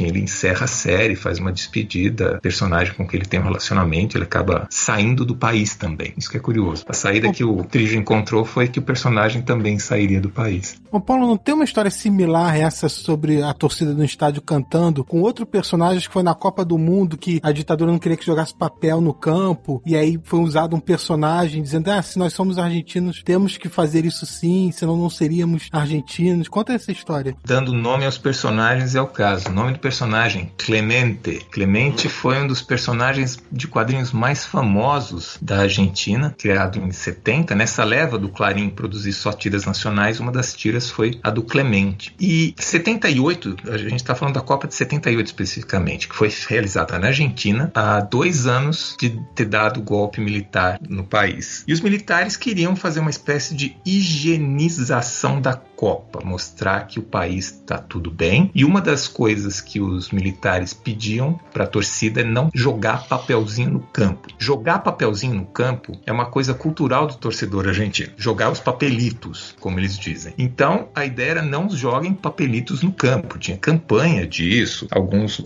locutores esportivos que tinham sido cooptados pelo regime compraram essa ideia e, em paralelo, convidaram o autor do Clemente para fazer uma espécie de... Tinha um telão que passava uma exibição muito rudimentar do Clemente na tela. Quando eu falo muito rudimentar, eu estou indo lá para a memória dos mais antigos que viram o jogo do Atari, em que a cabeça do personagem era um quadrado. Então, você fazia isso com luzes no telão. Era uma coisa muito rudimentar, mas você conseguia ver o contorno do personagem Clemente. E aí o Clemente aparecia no telão gritando, tirem papelitos, né, para os torcedores. Os torcedores iam loucura e jogavam papelitos. Por curiosidade, deem uma olhada na final da Copa da Argentina e vejam a quantidade de papéis que tem no campo. Isso tem no YouTube, dá para acessar facinho. É absurdo. Então, o Clemente acabou funcionando como uma espécie de grito da torcida contra o regime militar. Funcionou um pouco assim. É uma história bem interessante também para rememorar. Muito boa lembrança. O Clemente não é um personagem do Calói? É, do falecido Calói, isso mesmo. Que aqui no Brasil praticamente é desconhecido. Praticamente não, é quase totalmente desconhecido. Então, eu aprendi a não falar que não. Depois que vocês me vieram com o Patoruçu publicado aqui no Brasil, eu fico ainda mais cauteloso. Mas eu desconheço que tenha sido publicado o Clemente aqui. Uau! Paulo, Ariel Olivetti e Eduardo Risso são dois nomes que hoje são muito ligados ao quadrinho americano, né? O Risso teve uma passagem na Itália, na Europa, o Juan Jiménez fez a carreira dele inteira na Espanha, né? Mas o que eu queria te perguntar é qual que é a visão dos argentinos, desses artistas que hoje estão produzindo material americano? Você tem noção de como eles enxergam essa produção, de como eles veem os super-heróis? Eles não enxergam super-heróis. Na década de 90, sim, né? Nessas visitas pro Bem-vindo, eu tinha muito essa visão de quadrinho norte-americano. Então eu ia lá e ficava olhando quais quadrinhos norte-americanos saíam na Argentina. E me chamava a atenção, por exemplo, que a revista do Super-Homem tinha sido cancelada na Argentina. E eu ficava pensando, como a revista do Super-Homem tinha sido cancelada na Argentina? Mas isso é uma coisa que eles não têm muita tradição, não. Então, hoje, por exemplo, hoje eu tô falando 2020, que é quando a gente tá gravando esse podcast, eles vão às comiquerias e compram os quadrinhos importados dos Estados Unidos. Ponto. Né? Essa coleção da Salvati que saiu aqui também saiu lá. Então esse tipo de produção eles têm acesso, mas pelos originais, mas não é essa febre de você ir à banca e comprar, porque não tem quadrinho em banca na Argentina. Você tem que comprar nas comiquerias ou então em livrarias. Em livrarias você acaba achando uma edição, um compilado, alguma coisa assim. Outra coisa que facilita um pouco o acesso aos quadrinhos de super-heróis para eles é o fato de eles falarem a mesma língua publicada na Espanha. E na Espanha os quadrinhos de super-heróis têm edições muito bem montadas, né? Até resgates históricos bem mais amplos do que o que a Panini fez aqui no Brasil. Então, muitas dessas edições também chegam na Argentina, eles compram a preço de euro, mas eles têm acesso a esse tipo de material. Quanto especificamente à produção norte-americana, do que eu percebi dos autores, a leitura deles é muito clara. É um mercado para a gente trabalhar. Então, o Marcelo Campos sempre contava que aqui no Brasil ele era visto como traidor quando ele foi trabalhar na DC Comics. Lá não, porque eles têm a tradição, desde a década de 1950, 60, de trabalhar para os mercados externos. Eles viam no mercado inglês inicialmente, o Solano Lopes, o Prati, o Breccia, no mercado inglês, no fim de 50, 60, uma oportunidade de ter um rendimento melhor. O José Luiz Salinas, que a gente já falou aqui mais de uma vez nesse nosso bate-papo, foi para os Estados Unidos, voltou e tranquilo. Então eles viam no mercado externo, só que leia, esse mercado externo para eles era o europeu, um ganha-pão, nenhum problema com isso. O mercado norte-americano acabou sendo uma outra alternativa a esse ganha-pão. E aí o Risso é o principal nome, né? Tem o Olivetti, mas o Risso é seguramente o principal nome. E não só vem com bons olhos, como por exemplo a Crack Bang Boom, que é um evento de quadrinhos que o Risso faz na Argentina, em Rosário, ele usa muito dessa expertise que ele tem do mercado norte-americano para viabilizar a ida de autores para a Argentina. Então eu não senti dos autores nenhum preconceito nesse sentido. O que eu senti dos autores é um preconceito explícito com um personagem argentino que é o Gaturro, que eles veem como sendo o Mickey Mouse, que é aquele imperialista, é o comercial da coisa, que o Gaturro o cara faz para ganhar dinheiro. E tem até denúncias de que ele teria copiado piadas de outros, enfim. Isso eu tive, cito especificamente, mas não cito a pessoa. Uma das pessoas entrevistadas por Bem-vindo, depois de publicado o livro aqui, eu voltei para a Argentina, até com uma forma de agradecimento eu fui levar os exemplares para algumas pessoas que eu entrevistei. E um desses autores folheou, estava num café com ele, ele folheou, olhou e falou: Gaturro. Eu não sabia até aquele momento que tinha esse preconceito com o Gaturro, mas é inegável a importância comercial do Gaturro na Argentina. O Gaturro, inclusive, chegou a sair no Brasil algumas edições pela VIR Editoras, né? É uma série criada pelo Christian Dzwonik, que assina só Nick. Tem desenho animado, é muito forte, né, Paulo? Tem muito produto lá, né? Teve live action, teve um monte de coisa. Pra criança lá é muito forte. É um personagem com grande apelo lá. É uma espécie de Garfield, até porque é um gato, né? Da semelhança de várias ordens. Mas você sabe que a história do Gaturro é interessante. O Nick fazia charges na Argentina e o Carlos Menem, que era o presidente da Argentina na década de 1990, ele tinha um topetão. E o Nick desenhava nas charges o topete dele. Um belo dia ele botou 2 olhos no topete, como se fosse um gato. E com o tempo, esse topete foi criando vida e virou um gato. E o gato é o Gaturro. Só que aí ele se descolou desse viés político. Aí ele se firmou como uma série infantil mesmo, né? Mas a história dele é melhor que o personagem. Triste dizer isso, mas é.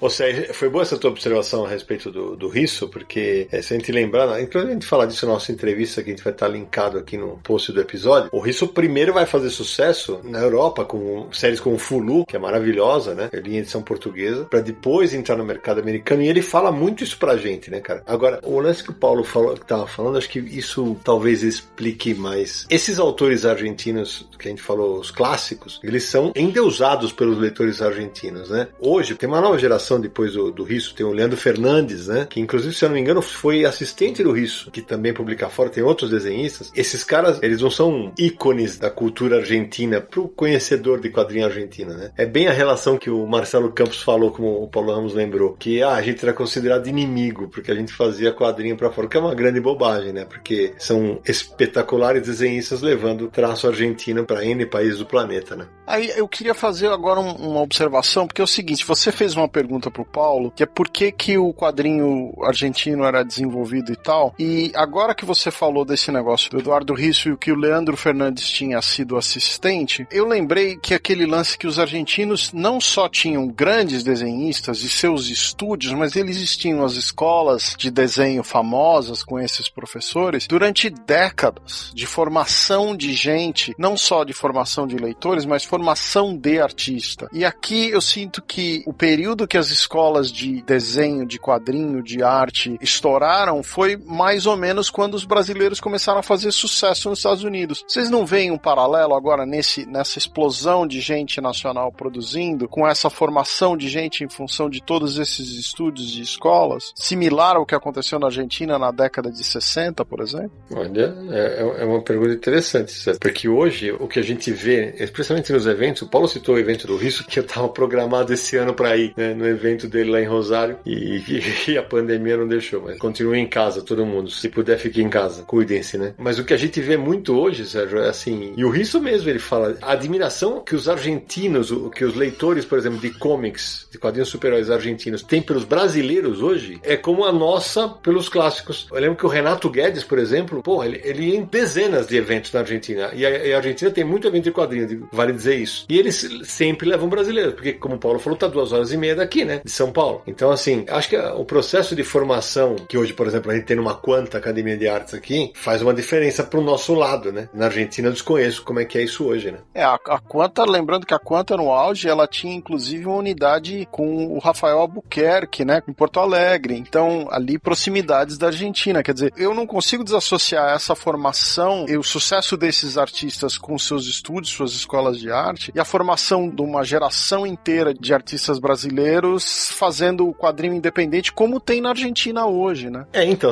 eu tava pensando aqui, por exemplo, dessa inversão um pouquinho da rota que acontece nos últimos anos. Um desenho argentino que foi publicado aqui pela Jambô, em parceria com o uruguaio, que é o Rodolfo Santudio. O desenhista é o Jock. O Jock, eu não sei se ele ainda é, mas ele era representado pela Chiara Escuro, a agência brasileira do Ivan Costa e do Joe Prado. 40 caixões, né, que a Jambô publicou. Exatamente, 40 caixões. E também a Caverna do Ladrão, que é da mesma dupla. E esse eu confesso que eu não li. Eu li o primeiro, que eu até gosto, uma boa história de terror, 40 caixões. Então, acho que esse processo de formação talvez se explique, porque hoje, quando o Jock conversou comigo há uns 2 anos, ele é absolutamente encantado com a cena independente nacional, a brasileira. Não, que cresceu muito, né? A cena brasileira explodiu. Mas é o que a gente estava falando. O Paulo foi pra Argentina e tinha uma cena argentina que ele ficou impressionado a ponto de escrever um livro, né? Sim. Eu, quando saí do Brasil em 2006, essa cena brasileira explodiu. Que foi depois da minha saída que a cena brasileira explodiu. Então, assim, eu sinto um pouco um paralelismo com o que aconteceu na Argentina, né? Mas eu acho que a cena argentina hoje, ela é diferente daquela. Isso, pra mim, é bem claro. O mercado de produção deles reduziu, as editoras reduziram, a Fierro, que era a única e principal, porque, na verdade, o esquema deles era, eles produziam para o mercado externo, alguns para o mercado norte-americano, a maioria para o mercado europeu, e muitos deles, principalmente os novos autores, eles produziam na Fierro. O que é a Fierro? E o Sidney já tinha perguntado do papel de apoio dos jornais. Um jornal de lá, que é o Página Doce, que é um jornal mais de esquerda na Argentina, ele publicava todo mês a revista Fierro. Então, uma vez por mês, um sábado, um determinado sábado, saía a revista Fierro, uma revista de, 60 páginas, que publicava histórias curtas em continuação. Ela continuava no mês seguinte, ela continuava no mês seguinte, ela continuava no mês seguinte. O Adão Iturrus Garay chegou a publicar, inclusive, na Fierro. E aí, qual que era o esquema? Você ia pagando para esses autores todo mês uma quantia pequena, ninguém sobrevivia com isso, mas já ajudava, e depois de 8 meses publicando 4 páginas na revista, você chega num volume X que você consegue lançar aquilo em álbum. Eu não vou dizer todos porque eu vou errar, mas vamos chutar aí 80% dos álbuns argentinos que saíram de 2006 para cá passaram por esse processo. O Sidney começou o podcast citando alguns da Zarabatana, todos eles que foram citados por você foram publicados primeiro pela Fierro, que é o caso do Paulo Pinóquio, do Lucas Varela. Todos os trabalhos do Salvador Sanz que saíram no Brasil passaram por esse processo, e o Dora, do Ignacio Minaverri também. E aí, eis que a Fierro some do mercado argentino. Se a Fierro some a principal plataforma que catapultava as publicações de álbuns argentinos. Ela volta e ela some de novo do mercado. E ela some porque boa parte da publicidade do Página 12 e da Fierro era do governo argentino,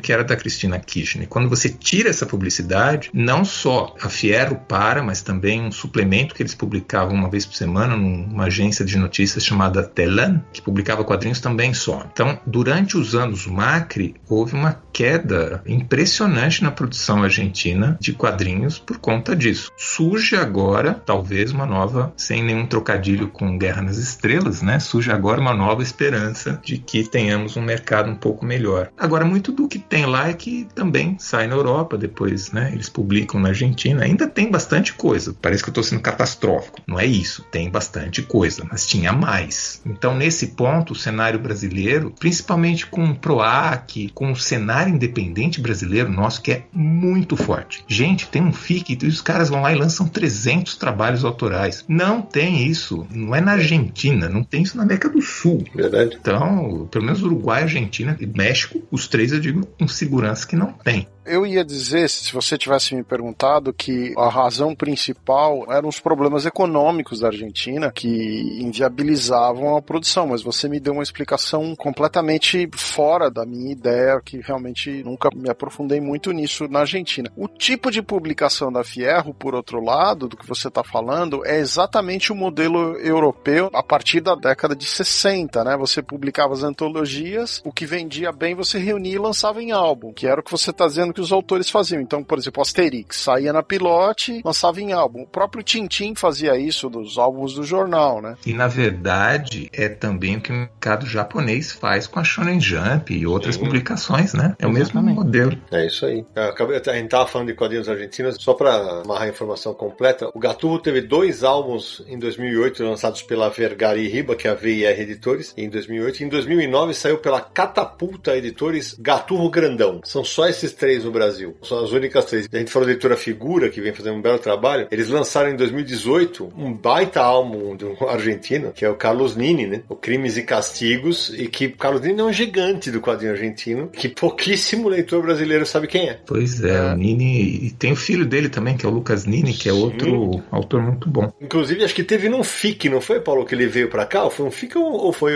a Gibicon em Curitiba? Um dos dois, eu não vou me lembrar. Ah, não, minto. Ele esteve na Rio Comic Con em 2010. Agora, o Carlos Nini tem um desenho, assim, não é para todos os gostos, eu acho, mas é um desenho muito peculiar. Um que não foi citado até agora, né, que é o José Munhoz e o Carlos Sampaio, que é uma dupla que, enfim, eles também são outros autores que saíram da Argentina, foram para o mercado europeu e se deram muito bem. E que tiveram uma história deles publicada aqui, que é a do Carlos Gardel. O Paulo, também tem recentemente a Billie Holiday, né, que a mina lançou, não é deles? Aliás, deixa eu trocar, eu acho que eu quis dizer Billie Holiday e eu falei Carlos Carlos Gardel, é que tem os dois. Saiu pela editora Mino. Isso, exatamente. E do que não saiu aqui, quem que você acha que tinha que vir pra cá e não veio do começo do ano 2000 pra cá? O que tem? Deve ter muita coisa, né? Nossa, eu preferia as perguntas históricas, viu?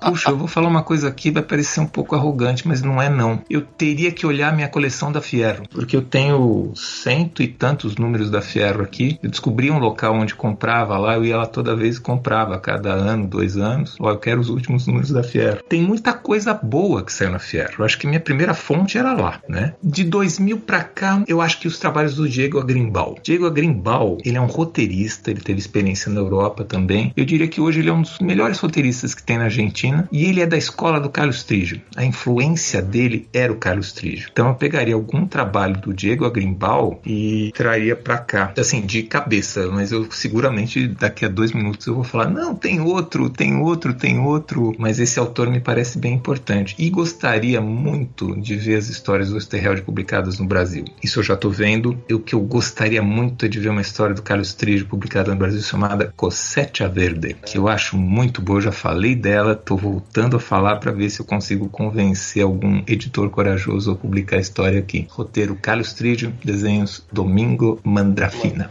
Ô Paulo, eu achei que você ia falar de uma outra, que eu vi numa entrevista tua da época do lançamento do livro, que tem um quadrinho que você coloca entre os teus favoritos da Argentina, de uma dupla que a gente já citou aqui, que é Carlos Trígio e Horácio Altuna, que é Las Puertitas del Señor López. Mas essa, quando você falou do Altuna, na hora me veio na cabeça, Sidney. Eu não li, cara. Então, não é assim excepcional, assim, mas ela é legal. É um senhor um pouco forte, assim, né, o peso, de gravata, tímido, e que ele tá em alguma situação. Vamos pensar uma situação assim, eu tô aqui não falando com vocês num escritório, e aí o trabalho do escritório tá chato. Ele levanta, sai pela porta, e do outro lado da porta começa um mundo de fantasia como se fosse Little Nemo, né? Ele encontra uma mulher muito sedutora que dá em cima dele e tal, né? E a história se desenvolve e, evidentemente, no final ele volta à realidade. Por isso que eu falo que tem uma proximidade com Little Nemo, que é uma história do começo do século XX, em que era um menininho que dormia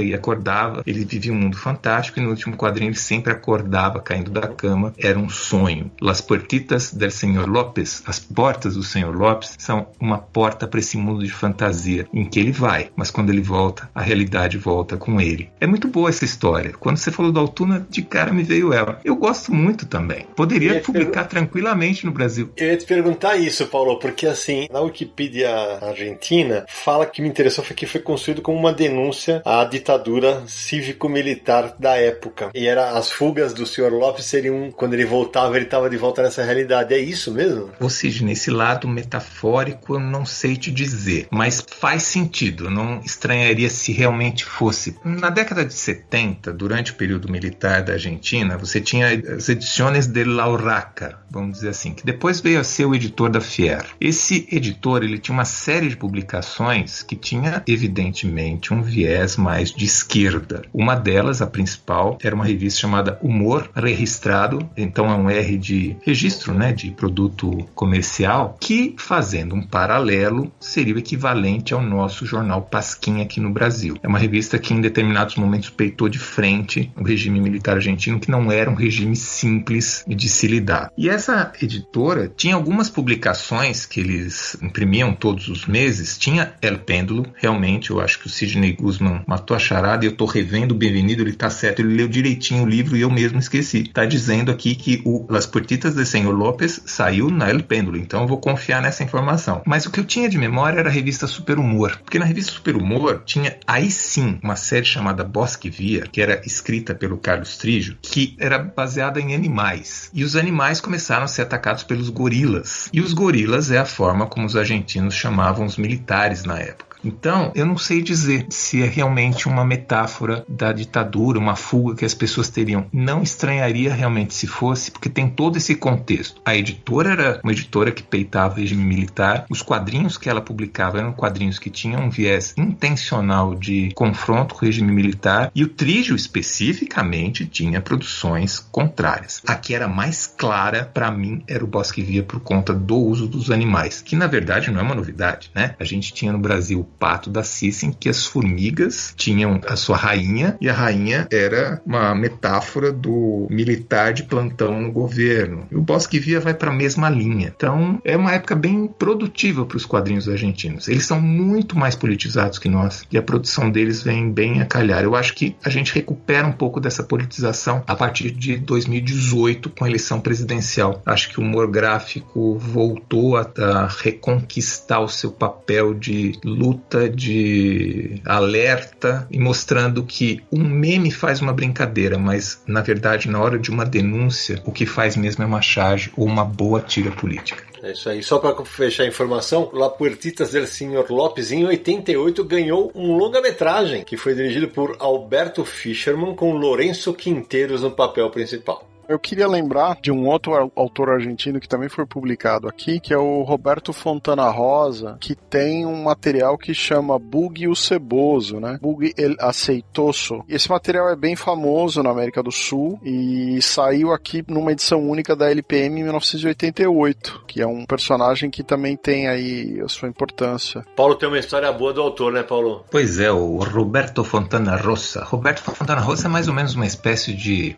tentativas de comparação nunca são boas, mas vamos tentar mesmo assim. Talvez um Luiz Fernando Veríssimo. Ele tinha uma vertente de escritor muito forte e ele também desenhava quadrinhos. E era apaixonado por futebol. E a história que a gente tem aí dele é essa do futebol. Então, na lista do que histórias argentinas que geralmente perguntam que você gostou de ter lido, né? Eu citei o Corsete Verde, mas tem uma história que marcou bastante do Fontana Rosa, que ele publicava histórias curtinhas nas décadas de 80, 90, na Fierro e outras publicações, e ele tinha uma série chamada Semblanças Deportivas, que era um registro sobre futebol, que, enfim, ele gostava muito de futebol. E uma dessas histórias que marcou era um jogador, tipo um Neymar da vida, um jogador que era artilheiro, marcava, né? E o pai levava esse jogador numa moto até o campo, sempre acompanhava esse jogador, era o grande fã dele, né? E ele marcava gols toda a partida, era o grande artilheiro daquele time. E um belo dia ele deixa de marcar gols e por vários jogos ele não marca mais gol. A torcida estranha e cobra, né, que ele efetivamente faça aquilo que todos esperam dele, e gera um mistério, por que ele deixa de marcar gol. Até que uma bela partida, um belo momento, ele decide marcar, agora eu vou marcar um gol. Ele sai de um lado do campo, vai, cruza, dribla todo mundo e marca um golaço. A torcida vibra,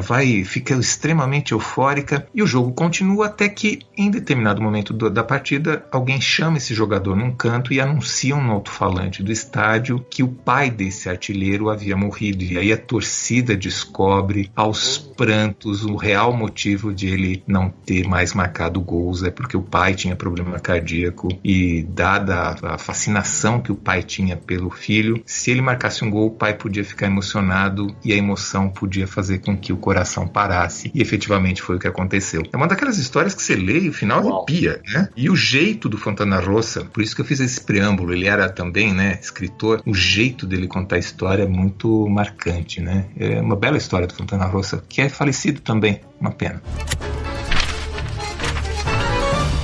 Uau! Bom, a gente já está se encaminhando para o final do programa. Samir, vale a gente citar algumas editoras que investiram em quadrinhos argentinos nos últimos anos, né?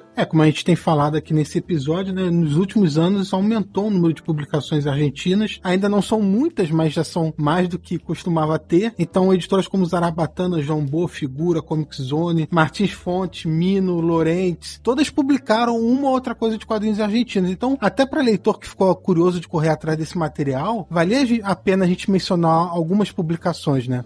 A Lorentz publicou Alvar Maior, o primeiro volume, que eu coloquei no meu vídeo de melhores do ano, só não entrou nos meus 20 por causa da produção editorial, mas que eles me prometeram que vai melhorar pro segundo volume, né? Alvar Maior, que é do Carlos Trillo, do Henrique Brecht, publicado pela Lorentz ano passado. Vou citar algumas publicações da Zarabatana, já que foi por onde saiu o livro do Paulo, e tem trazido alguns materiais. Então, como você mencionou, o Salvador Sanz teve obras publicadas aqui pela Zarabatana, como Legião, Noturno, Ângela de la Morte. Alguns desses eu acho que estão estão até esgotados, mas talvez encontre em alguma comic shop, alguma livraria. O mais recente é Esqueleto, né? Esqueleto, que são 3 volumes, foram publicados pela Zarabatana. A revista que o Paulo comentou muito, a Fierro, teve uma versão nacional pela Zarabatana que tinha autores brasileiros e argentinos. Então, Fierro Brasil teve 2 volumes, se eu não me engano. Sem falar no Liniers, que a Zarabatana publicou bastante coisa. Macanudo já tem 10 volumes e outros materiais do Liniers também. Esse material aí, quem quiser correr atrás, é um dos autores argentinos de maior destaque aqui no Brasil. E acho que hoje é o mais publicado. O Paulo, que também é um especialista em tiras, eu não sei se ele acompanha muitas tiras do planeta, eu hoje não leio tantas, mas das que eu leio, pra mim, o melhor tirista do planeta hoje é o Liniers. Pra mim, ele é o cara mais criativo, o cara consegue naquele espaço ter soluções gráficas inacreditáveis, não gosto de tudo que ele faz, nas diversas séries que tem dentro do Macanudo, mas acho o cara muito acima da média, cara.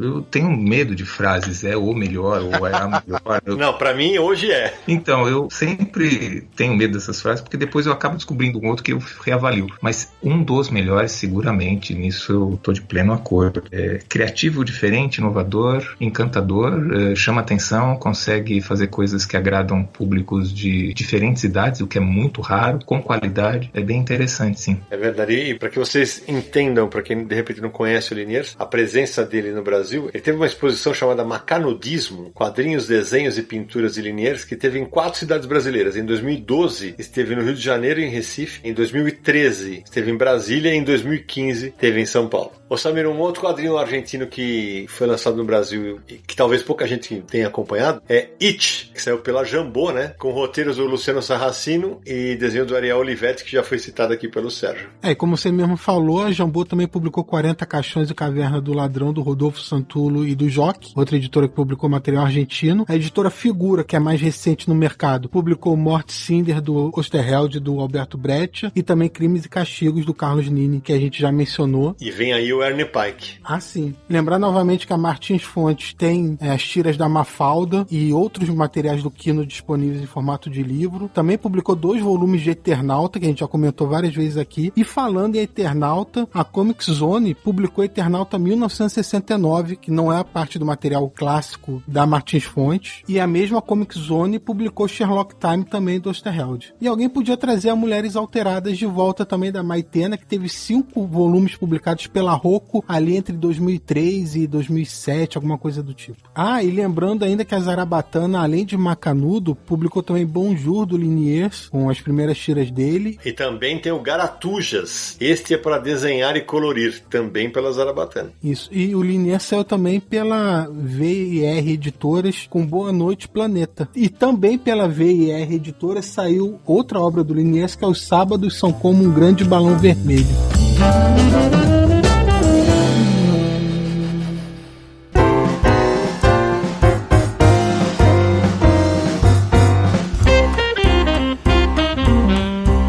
Gente, papo espetacular, maravilhoso. Acho que eu, durante o programa, dei uma tweetada aqui para deixar os ouvintes já ansiosos, que estamos gravando um programa com muita informação. Mas agora tá chegando a hora de encerrar. Mas antes disso, meninos Samir Naliato, quem quiser encontrar o Confins do Universo nessa internet cheia de quadrinhos argentinos, como é que faz? Então, pessoal, acesse podcast.universohq.com, episódios abertos que a gente fala de quadrinho, tudo disponível no site. Se você usa o iTunes, também estamos lá, busque por Confins do Universo e você pode assinar o feed para receber os novos episódios, pode deixar sua avaliação votando lá em quantas estrelinhas você acha que o nosso podcast vale, deixar um comentário também na página do iTunes. Se você usa streamings de música, Spotify e Deezer, Confins do Universo também está lá, você também vai receber os novos episódios assim que eles forem lançados. Se quiser mandar mensagem pra gente, e-mail é podcast@universohq.com, ele pode acabar sendo lido aqui no episódio, ou se quiser mandar uma mensagem de áudio pra gente pelo WhatsApp, o DDD é 11 94583 5989. Sua mensagem também pode tocar aqui no episódio. Confins do Universo é um podcast do site Universo HQ, tudo sobre quadrinhos, checklist, notícias, matérias, www.universohq.com, e estamos nas redes sociais, Universo HQ no Facebook, no Twitter e no Instagram. Lembrando também nosso canal no YouTube, youtube.com/universohq, e relembrando a campanha de financiamento coletivo no Catarse. Veja lá, acesse catarse.me/universohq. É isso aí. No momento dessa gravação, nós estamos antecipando as gravações para o programa. A gente estava com 346 apoiadores. Espero que quando esse episódio for ao ar, a gente tenha muito mais que isso, porque o Samir citou no começo do programa que a gente já havia feito um sorteio daqueles de 30 quadrinhos, que é para todos os apoiadores. E eu falei que cada mês que a gente permanecer acima de 300 apoiadores, eu vou sortear 30 quadrinhos para vocês. Então eu tenho certeza que quando esse episódio for ao ar, a gente já vai ter o segundo sorteio realizado. É isso. Meu caro Paulo Ramos, que prazer ter você aqui no Confins do Universo. Muitíssimo obrigado pela aula de quadrinhos argentinos, por dividir conosco e com todos os nossos ouvintes a tua experiência e por tantas histórias gostosas. Agora você já sabe o caminho para inclusive voltar para falar sobre outros temas com a gente. Olha, eu que agradeço e acreditem, quem aprendeu fui eu. Então a aula fui eu que tive com vocês. Obrigado pelo convite. Marcelo Naranja, sua despedida. Eu estive em Buenos Aires já tem uns 10 anos, mas foi uma viagem curta, 3 dias. Eu encontrei poucas bilheterias porque não fui preparado para isso, mas o que eu trouxe lá foi a Biblioteca Clarim.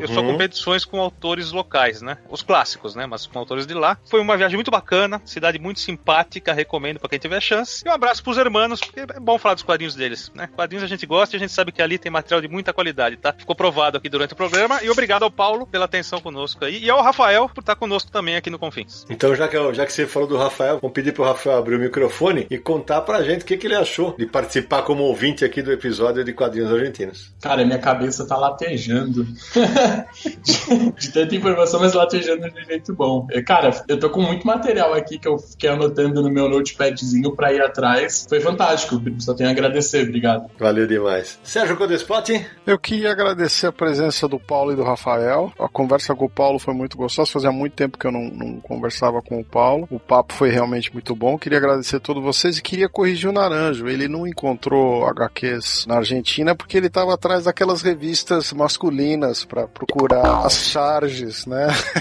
Que isso, rapaz? Já passei dessa fase já. Ou tava com o que é bem mais provável, atrás dos alfajores, né?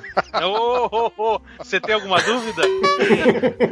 Samir Naliato. Bom, primeiro agradecer aos nossos ouvintes que nos seguem aqui nos episódios do Confins do Universo. A gente recebe muito feedback nas redes sociais em cada episódio. Agradecer ao Rafael por ter participado aqui, por nos apoiar também. Feliz que tenha gostado de ver os bastidores aqui. Valeu, Paulo, por ter participado aí desse episódio que a gente já queria fazer um tempão, né? Falar um pouco de quadrinho sul-americano, que é tão pouco mencionado. Os leitores sempre têm muita curiosidade. Tem gente que pede pra gente fazer episódios sobre quadrinho uruguaio, chileno. Enfim, a Argentina era um muito pedido também, então espero que o pessoal curta esse episódio. Enquanto a gente estava aqui gravando, até entrei na internet, vi quanto que tá o câmbio do peso argentino pro real.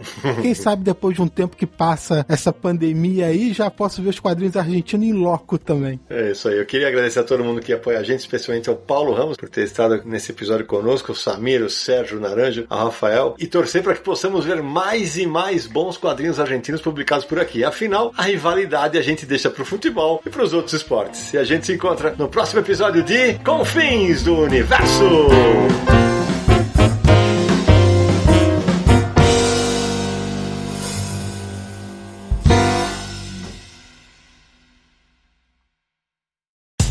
No dia mais claro ou na noite mais densa, você está deixando a nossa presença. Faça uma boa viagem de volta, mas não fique disperso. Nos encontraremos no próximo episódio de Confins do Universo.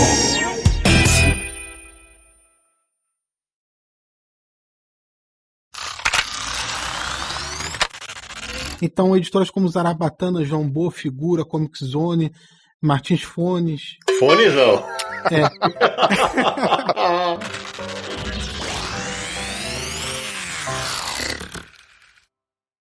Este podcast foi editado por Radiofobia, podcast e multimídia.